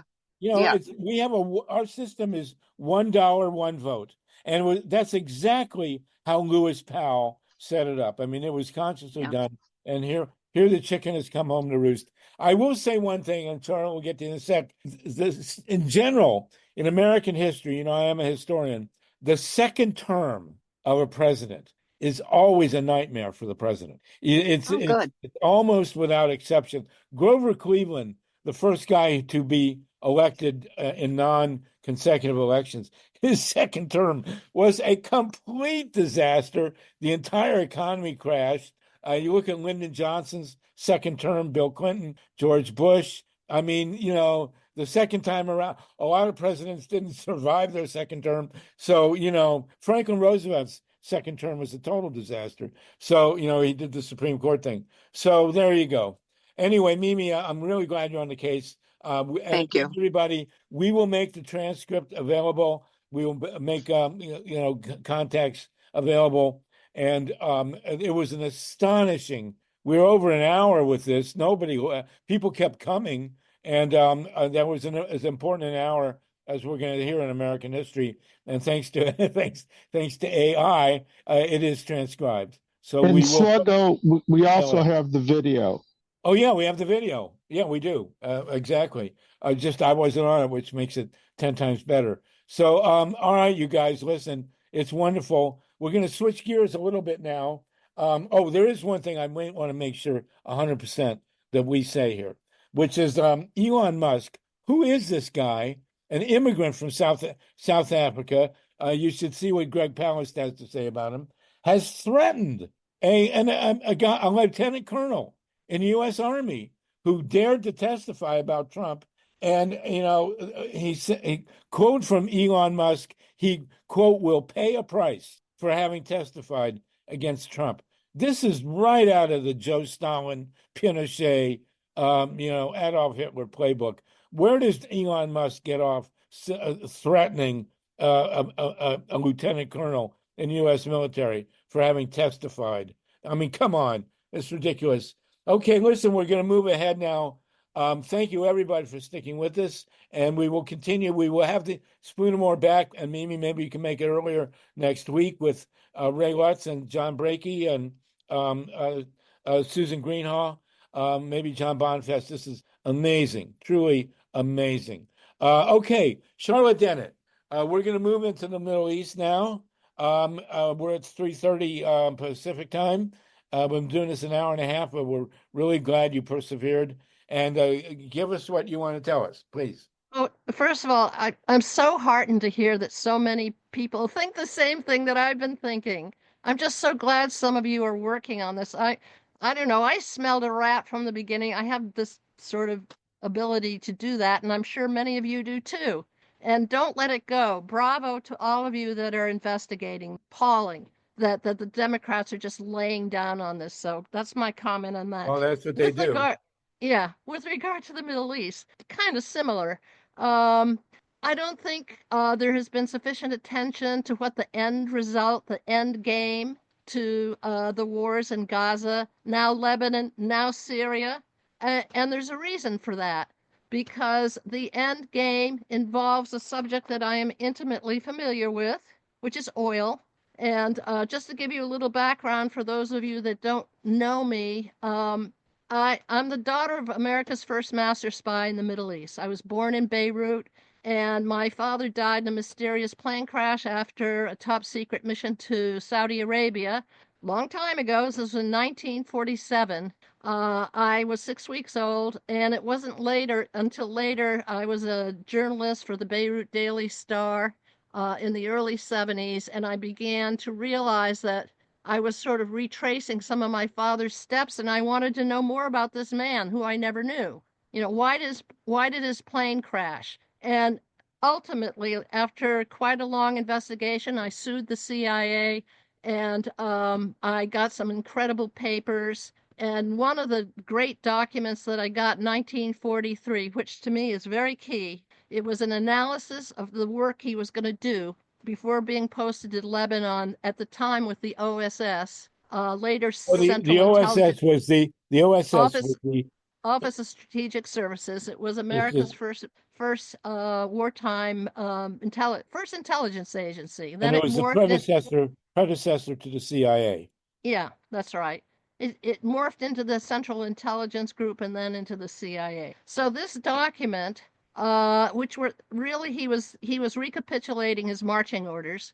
Among the absolute primary issues that he was facing was this. And this is from a heavily redacted document, but for somehow the redactor's pen missed this one line. We must protect the oil at all costs. That was Saudi oil. And so Saudi oil was absolutely key to the U.S. becoming an empire, literally. In fact, a colleague of my father at the time in 47, who was familiar with this huge find of oil, was talking about this pipeline that was going to ship the oil from Saudi Arabia to the Mediterranean coast, and he called it the artery of empire, which is really true. And the reason why oil is never, ever discussed in Middle East conflicts in the news is because it continues to be the fuel of the military. So I just want to backtrack a little bit. But another thing I really want to do to alert people, this is my book, Follow the Pipelines, Uncovering the Mystery of a Lost Spy, that's my father, and the Deadly Politics of the Great Game for Oil. And there is a map on this book. You can see it here, and you will see this dotted line was the projected route of the Trans-Arabian Pipeline. And then there are two other pipelines here. These are pipelines from Iraq. And where are they offloading? Where are their terminal points? They're on the Eastern Mediterranean. You got to understand, if you want to understand the Middle East, get a map of the Eastern Mediterranean. It'll all make sense to you. And I want to jump in with a very quick little detail. The major decision about oil was actually made in 1911 by Winston Churchill, who was the First Lord of the Admiralty, and he decided to convert the British fleet, the dominant fleet in the world, from coal to oil. Absolutely. And that was the moment. Oh, thank you. That was just where I was going to pick up. Yeah. You see, Britain had lots of coal, but it didn't have any oil. He knew that the fleet needed oil because it was cheaper and it was more efficient, and the ships could move faster. And so he predicted that Britain would have to fight on a sea of troubles to get the oil because he didn't have any. And where were they looking? They were looking at Iraq. Getting the oil of Iraq was, quote unquote, a first-class war aim. So they got the oil of Iraq, and during World War I. And then these two pipelines were built in the 30s. So what I did is I wanted to know what the origins of the pipeline were, and I went back to 2017, and then something else hit me. That's the same year as the Balfour Declaration. The Balfour Declaration was Britain's support for a Jewish homeland in Palestine, and it's often just called that. In fact, it was just a letter. It was a letter from Lord Balfour, who was the former head of the Foreign Service, who was acutely aware of Britain's need for Iraqi oil. And who was it sent to?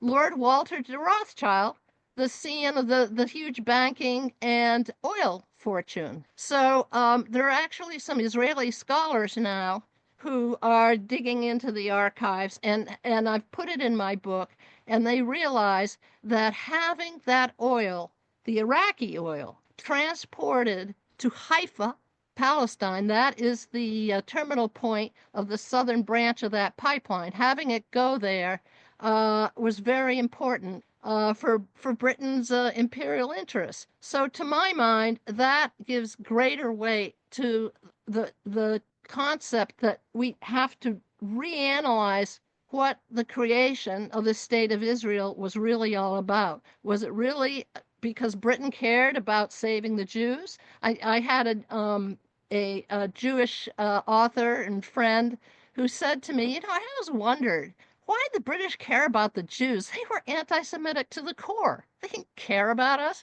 So all of a sudden, they support this pipeline and the terminal. And so what they wanted was a European colony to protect the pipeline. They didn't trust the Arabs, the Muslims, but if they had European colonists in there to protect it, then all well and good. And so that pipeline was built in the 30s. It was closed in 1948.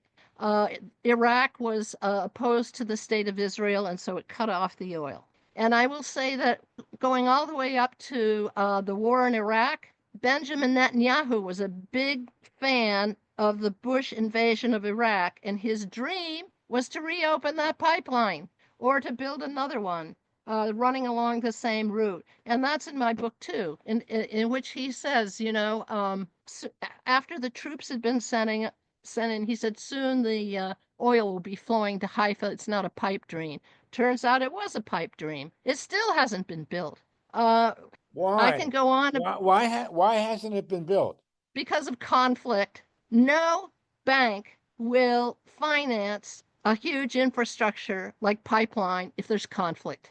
Okay, so it wasn't built from Iraq to Israel, and now I've lost my. Oh yeah, the whole plan was to have to get rid of Saddam Hussein, who was a nationalist who nationalized the oil and hated Israel. Get rid of him, put in a guy named Ahmed Chalabi, and he was living in exile at the time, but the idea was he was going to come and replace Saddam Hussein, and he was in favor of the pipeline. There was just one problem. He was the guy that created the weapons of mass destruction lie. So he lost all credibility, so that plan evaporated.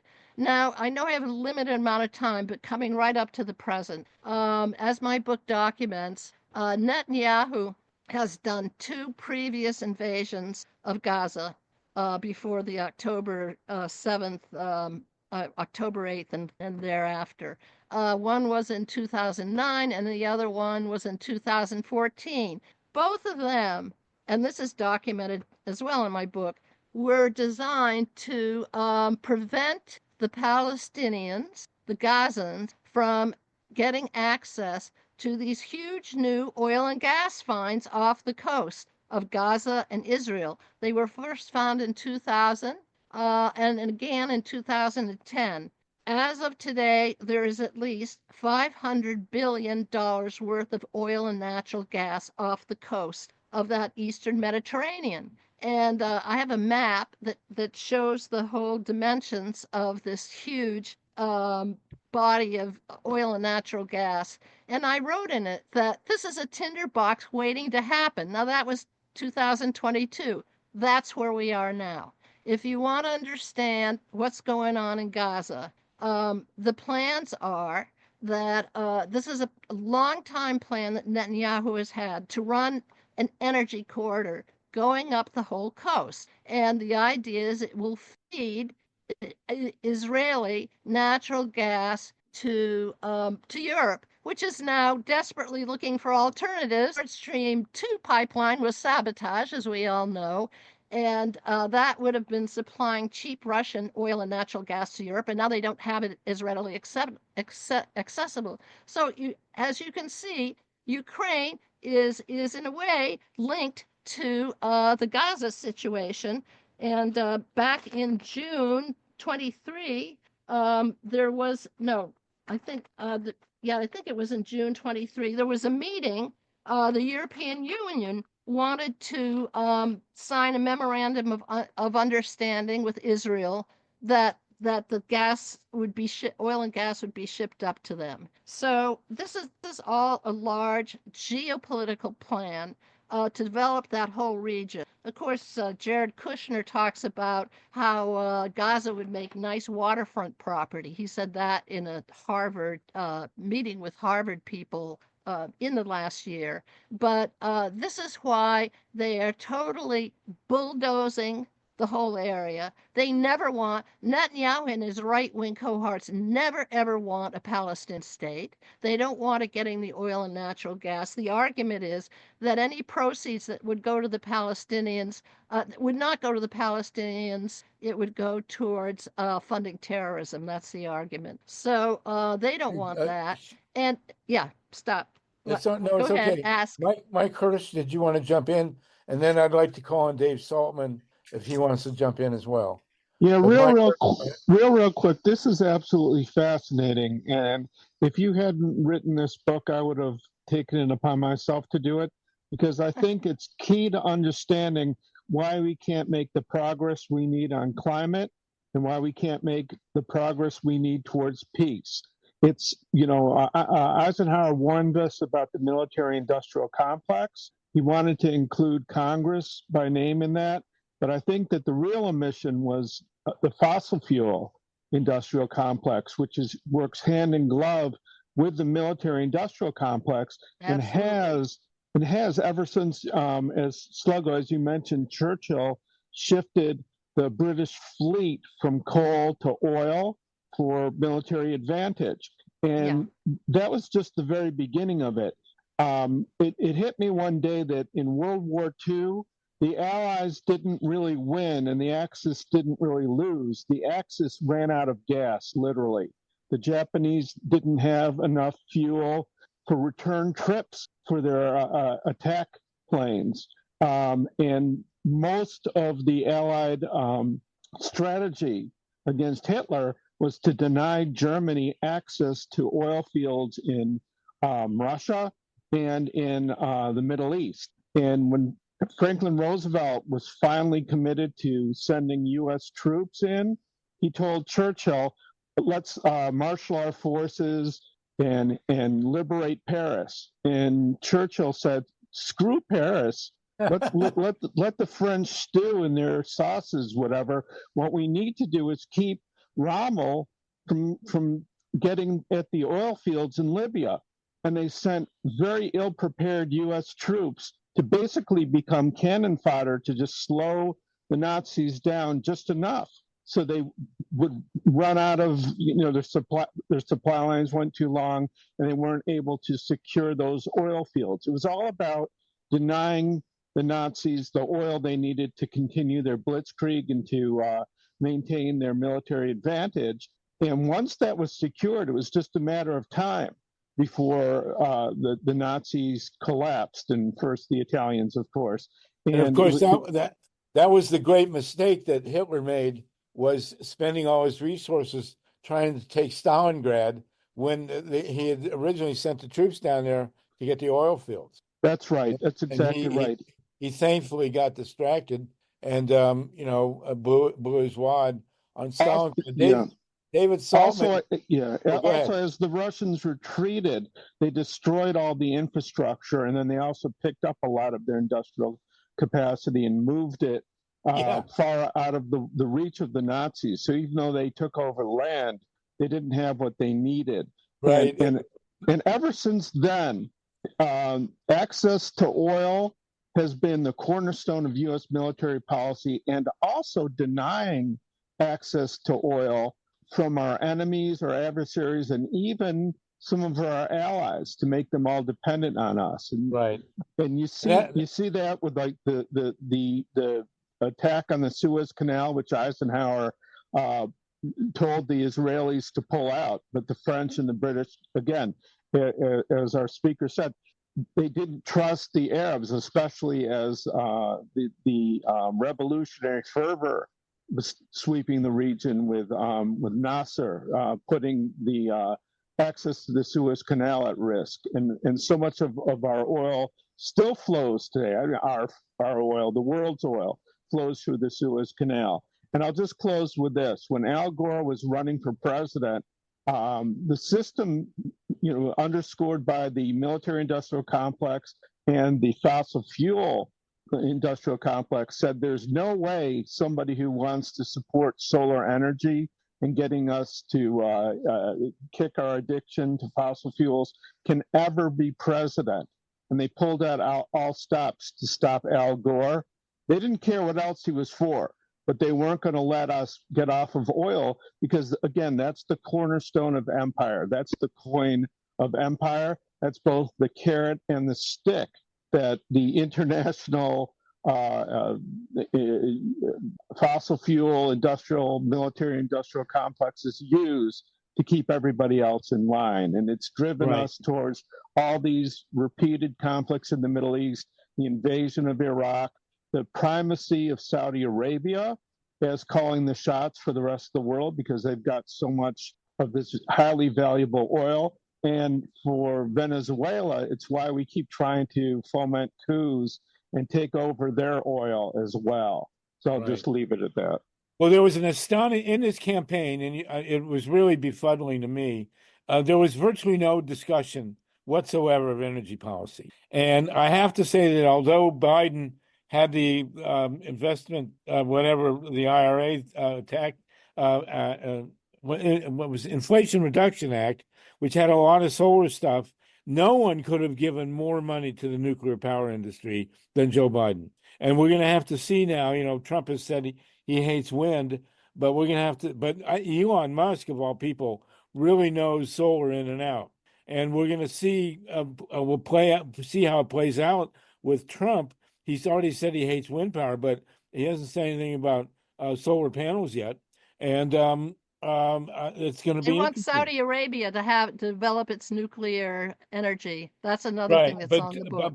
Biden was for that too. Biden had gargantuan amounts of money set aside for nuclear power. It's insane what he's doing. And there's lots of uranium in there. Lots of uranium. And the Chinese are helping the Saudis develop the uranium. So, of course, the Americans don't like that.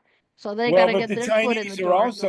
The Chinese are also the ones who put solar power in a position to take over the world. I mean, they have developed so much renewable capacity in China that at some point, I think the Chinese will pull the plug on nuclear because they have just if you look at the annual addition of solar capacity in China, it is staggering. And one of the reasons, and this is really critical to understand about Trump, one of the reasons he wants a trade war with China with huge tariffs is that the Chinese are producing electric cars for 15 grand. You can buy a quality electric sedan in China, if you're in China and aren't planning to bring it to the U.S., for $15,000. It's the end of the American automobile industry. And they're doing it day and night. And it's not all due to low labor costs. They have taken the technological capacity for renewables, and that is going to be a really interesting thing to watch because Joe Biden was terrible, as is Gavin Newsom, on dealing with nuclear. Dave Solomon, you are one of the great experts because your mother was born in Haifa, with no pipeline. She was the pipeline. So I don't know if you know Charlotte Dennett. Charlotte, David asked me, David and I are old buddies, if your brother was the world famous philosopher. Yes, it's my brother. He recently passed away. Yes, condolences. That was Yes. a big loss to the academic and philosophical. So for the rest of our listeners, David Dennett, was that his name, Charlotte? Daniel Dennett, same name as my father. Your brother was just passed away, was one of the leading, best known philosophers in all the world. Yeah. And so our condolences to you and everybody who can read philosophy, which I can't. I'm actually physiological incapable. I could not read one paragraph of Plato's Republic. I kept, just there he is. So, but David Solomon, you are one of the few Jews whose people never left Israel until you came to the University of Michigan. You're the first diaspora college student. But tell us your take here on what's going on and what Charlotte has said. Well, I was very interested in it. The only thing I really have to add would be a couple of historical notes. But I just, before we get to that, I wanted to ask all of you experts in solar, nuclear, and hydrogen power, what are the options for a military to run on, for example, hydrogen fuel? In other words, is solar, I don't get it. You can educate me. Is solar energy suitable to run an army? It doesn't seem like it to me. How would hydrogen is the key, but they could definitely go to electric vehicles. Absolutely. You can have electric powered tanks and electric powered. It could, but that would require a massive you'd have to rebuild the entire Army, Navy, and Air Force. But remember, there was an electric plane that was flown out of Burlington, Vermont, just recently. In the last 6 months. They're developing it, and I'm sure that the Pentagon wants to do that. They realize the vulnerability. There are people in the military. There are people in the military who are well aware of the logistical and geopolitical limitations of fossil fuels. Yeah. Well, but exactly. Fuels. I mean, one of the, I covered military affairs and when I was working, and one of the keys to winning a war is, you destroy or deplete the enemy's supplies. Right. You cut off their supply lines. You do whatever you can do. You burn the oil fields or whatever. So I don't know. I'm just wondering how that would work. Well, it's doable, but the real reason that the West is terrified of China now is because they are capable in China of completely being off fossil fuels. They are right there with renewable energy. Would they be able to outfit their army to the degree that it would be a significant army? Yes, because they would run all their vehicles on electric, which is way more efficient. And there is not a gasoline powered car on this planet that an electric car can't outrace. But that would require them to replace all of their military vehicles with electric vehicles. Well, the ground vehicles could be done all electric. There's no doubt about that. The airplanes. The airplanes, my son-in-law's brother actually helped design one of the very first flying tested passenger electric airplanes. And the mind thing is it's not obviously it's not a jet. It has to be propeller driven. So there are limitations on air, which could be filled technically with hydrogen, but very difficult. Hydrogen is very, very difficult to store. Yeah. It's going to be quite a while before you have a viable hydrogen-powered airplane. And electric ones are going to be smaller, and they'll grow, but it's going to take time. I mean, please, Charlotte, I have great respect for your work. So correct me if I'm wrong on anything. No, yeah. So By the way, we need to connect. I didn't know who the previous speaker was either, so but we'll find out. But I just Right. wanted to add a couple. First of all, the fact that Germany lost both wars because it ran out of gas, that Yeah. was not lost on any great power. And it's why they're still out there. The great game is on steroids right now, particularly because of the war in Ukraine. The only other thing, if you don't mind, if I wanted to end on is because now this thing is extending to Lebanon. And what I've said is that the game plan, and this is also, the Greater Israel Project that the far right Zionists have held a long time. They want to expand all over the Middle East. But so you're noticing where Aleppo is, that's on the coast, right? And so you got to flatten Gaza. Okay, you got to demilitarize it, de-radicalize it, throw the Gazans out, and then you start developing your infrastructure. And I have a whole section also on the Syrian civil war, and its title is "The Syrian War: A Pipeline War." I recommend it to people. I mean, you're hearing that these rebels are suddenly showing up. Gee, the timing is interesting, isn't it? Well, you got to go back and look into the origins of the Syrian civil war. And I show the two competing pipeline projects that were at the heart of this civil war, but of course never get discussed. And I could just read here that in 2011, it's short. In 2011, Syrian President Assad signed a deal for Iran-Iraq-Syria pipeline to supply markets in Europe. The so-called quote-unquote Islamic pipeline was viewed as a rebuke to Qatar, which had proposed a Qatar-Syria-Turkey pipeline also to supply markets in Europe, but allegedly rejected by Assad to avoid upsetting the Russian allies. In 2011, Qatar began to heavily fund the Syrian opposition against Assad. In 2012, Qatar called on Arab states to intervene against Syria, just as the West intensified covert actions against the Assad regime. So you got to really look carefully about this whole escalation that's going on in Syria, because there's more to it than the media is telling you. Yes, indeed. Eric Lazarus, you want to jump in, and then Myla? Yeah, Eric, just a quick point. It's just a quick point that a friend of mine who I think of as being really quite smart about this tells me that military planners would love to use space-based solar power. That instead of having to truck gasoline around, the idea that you unroll essentially a big antenna and you can get power from future space-based solar collectors. It can be delivered, and then you don't have as much supply lines to protect. So it is something that is of a great deal of interest to them, I am told. Not my field. Hello, Elon Musk, right? Well, he'll want a piece of it. Myla Reeson, go ahead. Thank you, Harvey. I wanted to jump in and circle back to the question, David, that you posed. You were asking about what the military would do.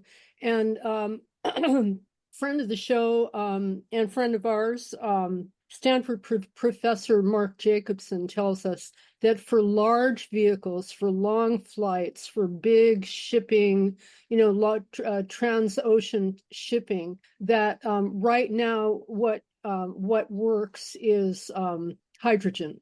Right. And he talks about how there are various ways to create the hydrogen, and he says the only clean, green, sustainable way to do it is, I believe, through solar. Am I right, Harvey? Yeah. Well, hydrogen is problematic in many ways. It's got to be produced. It's got to be transported. It's very hard to transport hydrogen, and it's really going to be a long time before hydrogen is really practical in airplanes. But for ground-based stuff, the Port of Los Angeles down at San Pedro that is really looking into this very strongly. And, in our lifetime, in the next 10 years, if China succeeds in taking over the global economy, which it does, it's going to be because of the domination of renewables, because they have just outpaced everybody. Right. And I don't know. The one hopeful thing about having Elon Musk next to Trump is that he does understand photovoltaic cells. He may not like wind, but he certainly knows solar. And then they certainly know battery technology. And also, I want to, very quickly, I'll get you, Mylan.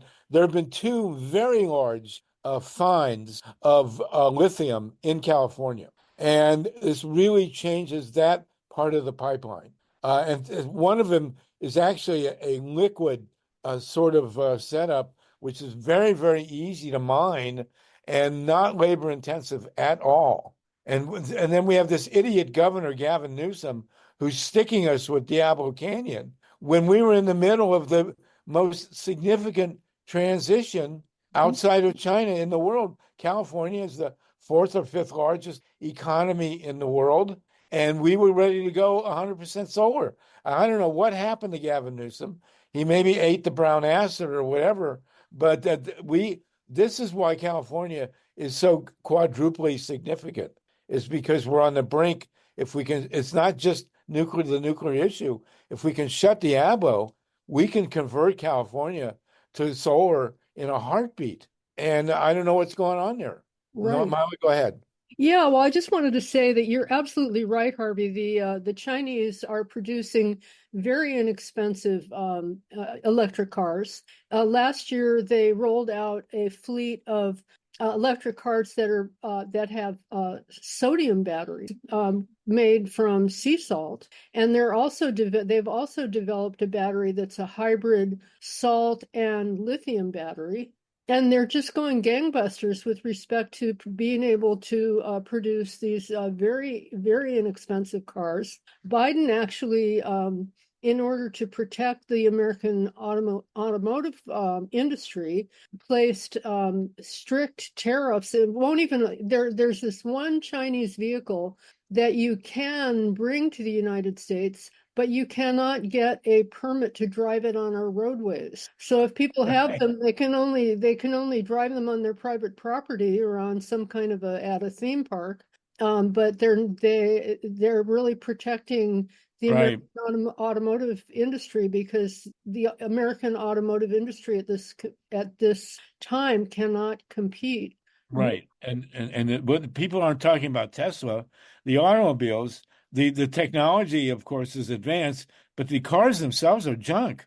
I mean, Tesla cars are just tin cans, man. You don't want them, no bumpers, none of that stuff. So, but it's going to be the one thing that's going to be interesting about Trump is to see what happens with energy policy.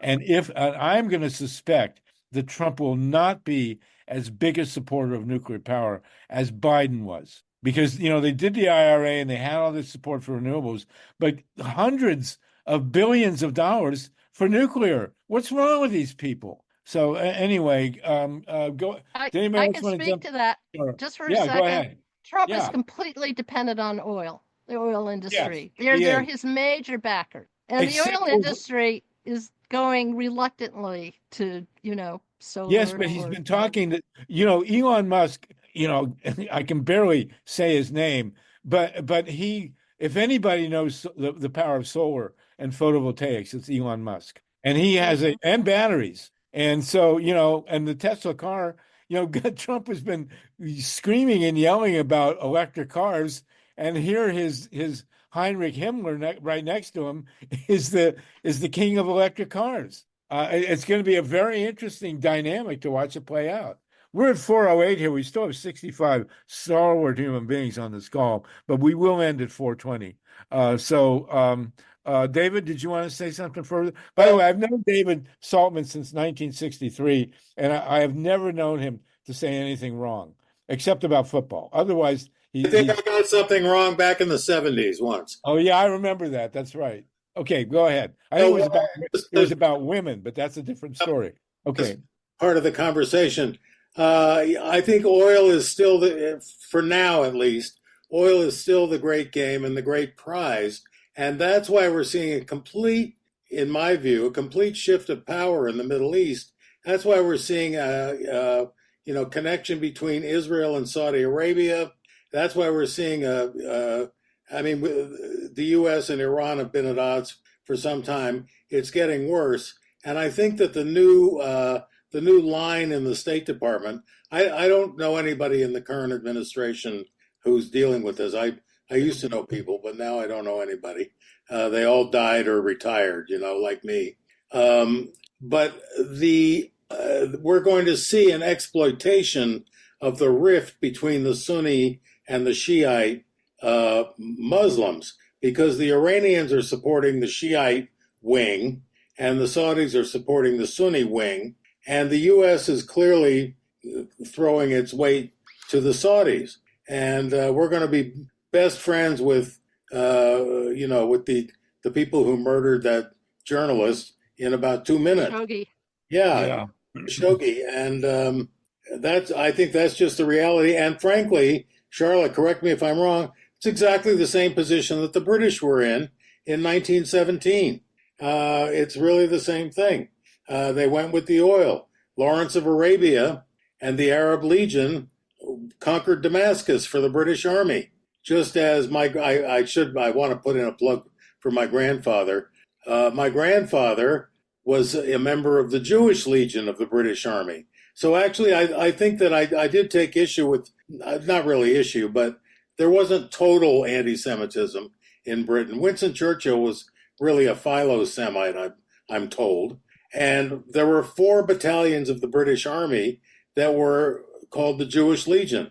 My grandfather was actually a member of the 39th Royal Fusiliers and that whole group. And they fought, their general was the famous Jabotinsky, and the British equivalent of Lawrence of Arabia with the Jewish Legion was the famous Ordy Wingate, which now all the Israeli training camps are named the Wingate Training Facility. So it's like the U.S. State Department. The Arab lovers call it, tends to be a little heavier, but Israel proved to be a useful ally up until now. We'll see where that goes. I don't think I was long for the job. That's what I'm hearing from my people who. What's that? Who's not long for the job? Netanyahu.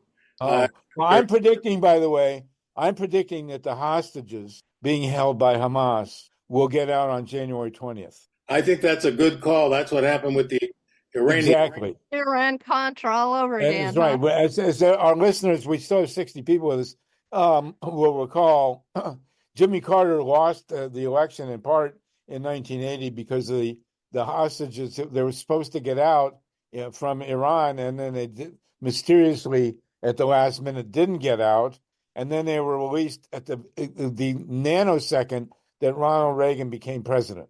And I'm predicting that will happen with Trump. I think they will release the hostages from Hamas on the day of his inauguration. So we'll see if that happens. And that's why Trump's saying that he's going to solve it in a day or whatever. Right. I think they have something. He probably can. He probably will. Yeah. And he'll solve the Ukrainian war. He and Putin will decide how much of Ukraine Putin is going to take, and Ukraine will not become part of NATO, and it'll end. That'll be it.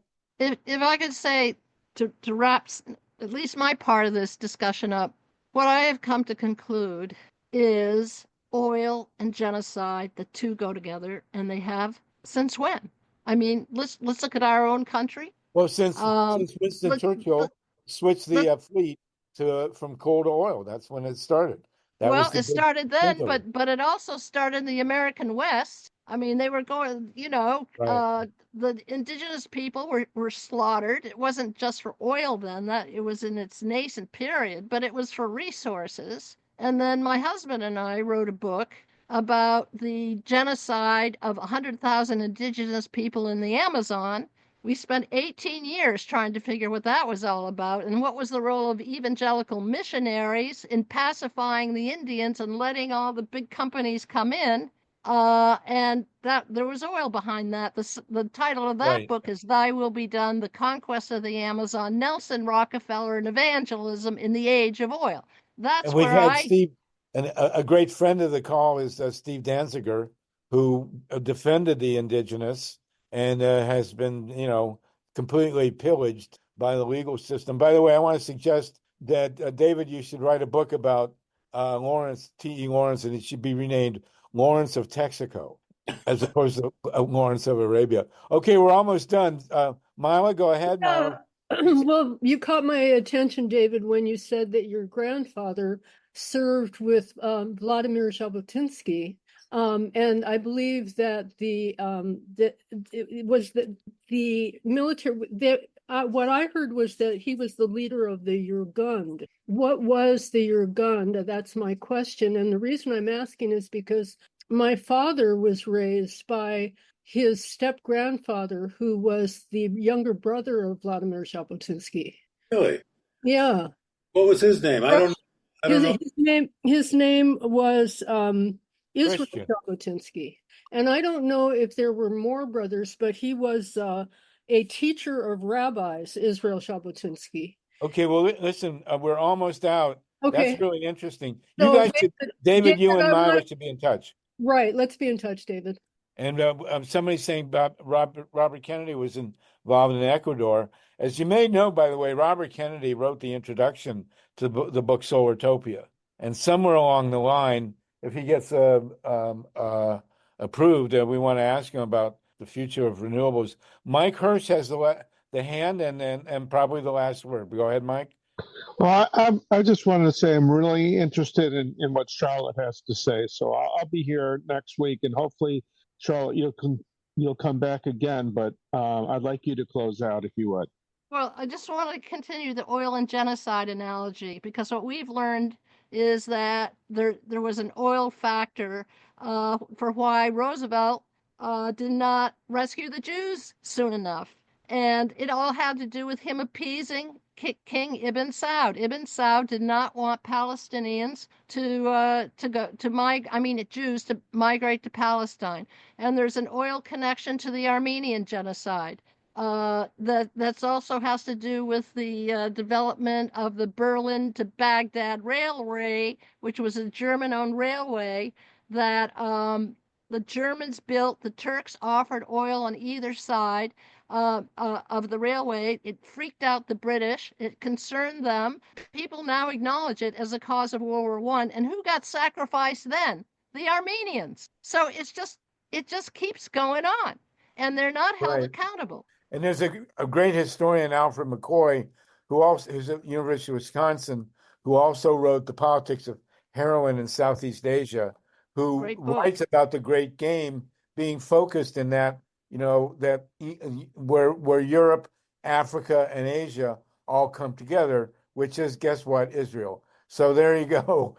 Go ahead, Salty, and then we're going to, boys, thank you, everybody. This has been fine. I have to respond to this because, as you probably know, when I was at CBS News, we did a lot of work on the financing of terrorism. And the key to what was interesting was oil, of course, could be used to finance terrorism, but it's very difficult to do that for accounting reasons. Oil is transacted in dollars. The petrodollar market is very well known. You can trace the money's too easy to follow. And that's why all of the terrorist organizations, including Hamas and Hezbollah, and all of them sell drugs. There's a great piece in the current New Yorker about the market for a new kind of speed that's been invented that's selling in Syria right now. The Bekaa Valley, which I'm sure that Charlotte knows very well, is famous for. I spent a lot of time with the. Do you know Marwan Kanafani? He was the head of the PLO in Washington. He and I used to have lunch all the time and talk about everything. And I said, where do you guys get your money from? And he said, oh, it's very simple. He said, we make furniture. And I said, make furniture? And he said, yeah. I said, you must sell a hell of a lot of furniture, to finance the PLO. And he said, yeah. And so I said, I want to see this. So I sent a camera crew into the Bekaa Valley. And I said, I want to take me some pictures of the PLO furniture factories. They were all hashish and opium houses, which could be mistaken for a furniture factory because they look kind of similar, Right. but they were all, and the money was from illicit drugs. And I think I told you the last time about the meeting between Hezbollah, Hamas, the Colombian cartel, and the president. Well, Pablo Escobar was secretly Jewish, so we have to wrap it here. I will say I can confirm this because in 1967, just after the 6-Day War, I went to Israel and I took a train and I got off the train in Haifa, and the first thing that happened was some kid tried to sell me hashish. So that confirms everything. Listen, and as always, of course, ladies and gentlemen, the real answer to all the problems are to stop nuclear power and convert the world to renewable energy. We're going to take this up again next week, everybody. This is a mind-boggling call. I mean, 2 hours and 20 minutes of solid, unbelievable stuff. Pay attention to my curse, please. We do need support. But listen, thank you, everybody. All 58 of you are still with us. And we'll see you next week, okay? Charlotte and David, please come back. And we'll be back with Spoonamore and more on the election. No nukes, everybody. Thank you, Steve Caruso, for engineering. And we will put the transcript of this once the AI is finished with it. We'll link it up and it'll be available. No nukes, everybody. We'll see you next week. Thank you. Thank you so much, Charlotte. Great stuff. Great. Thank you. David, great stuff. Mike, you too, and Steve. Wonderful and amazing 2.5 hours. Talk to you soon. Talk to you next week, everybody. No nukes.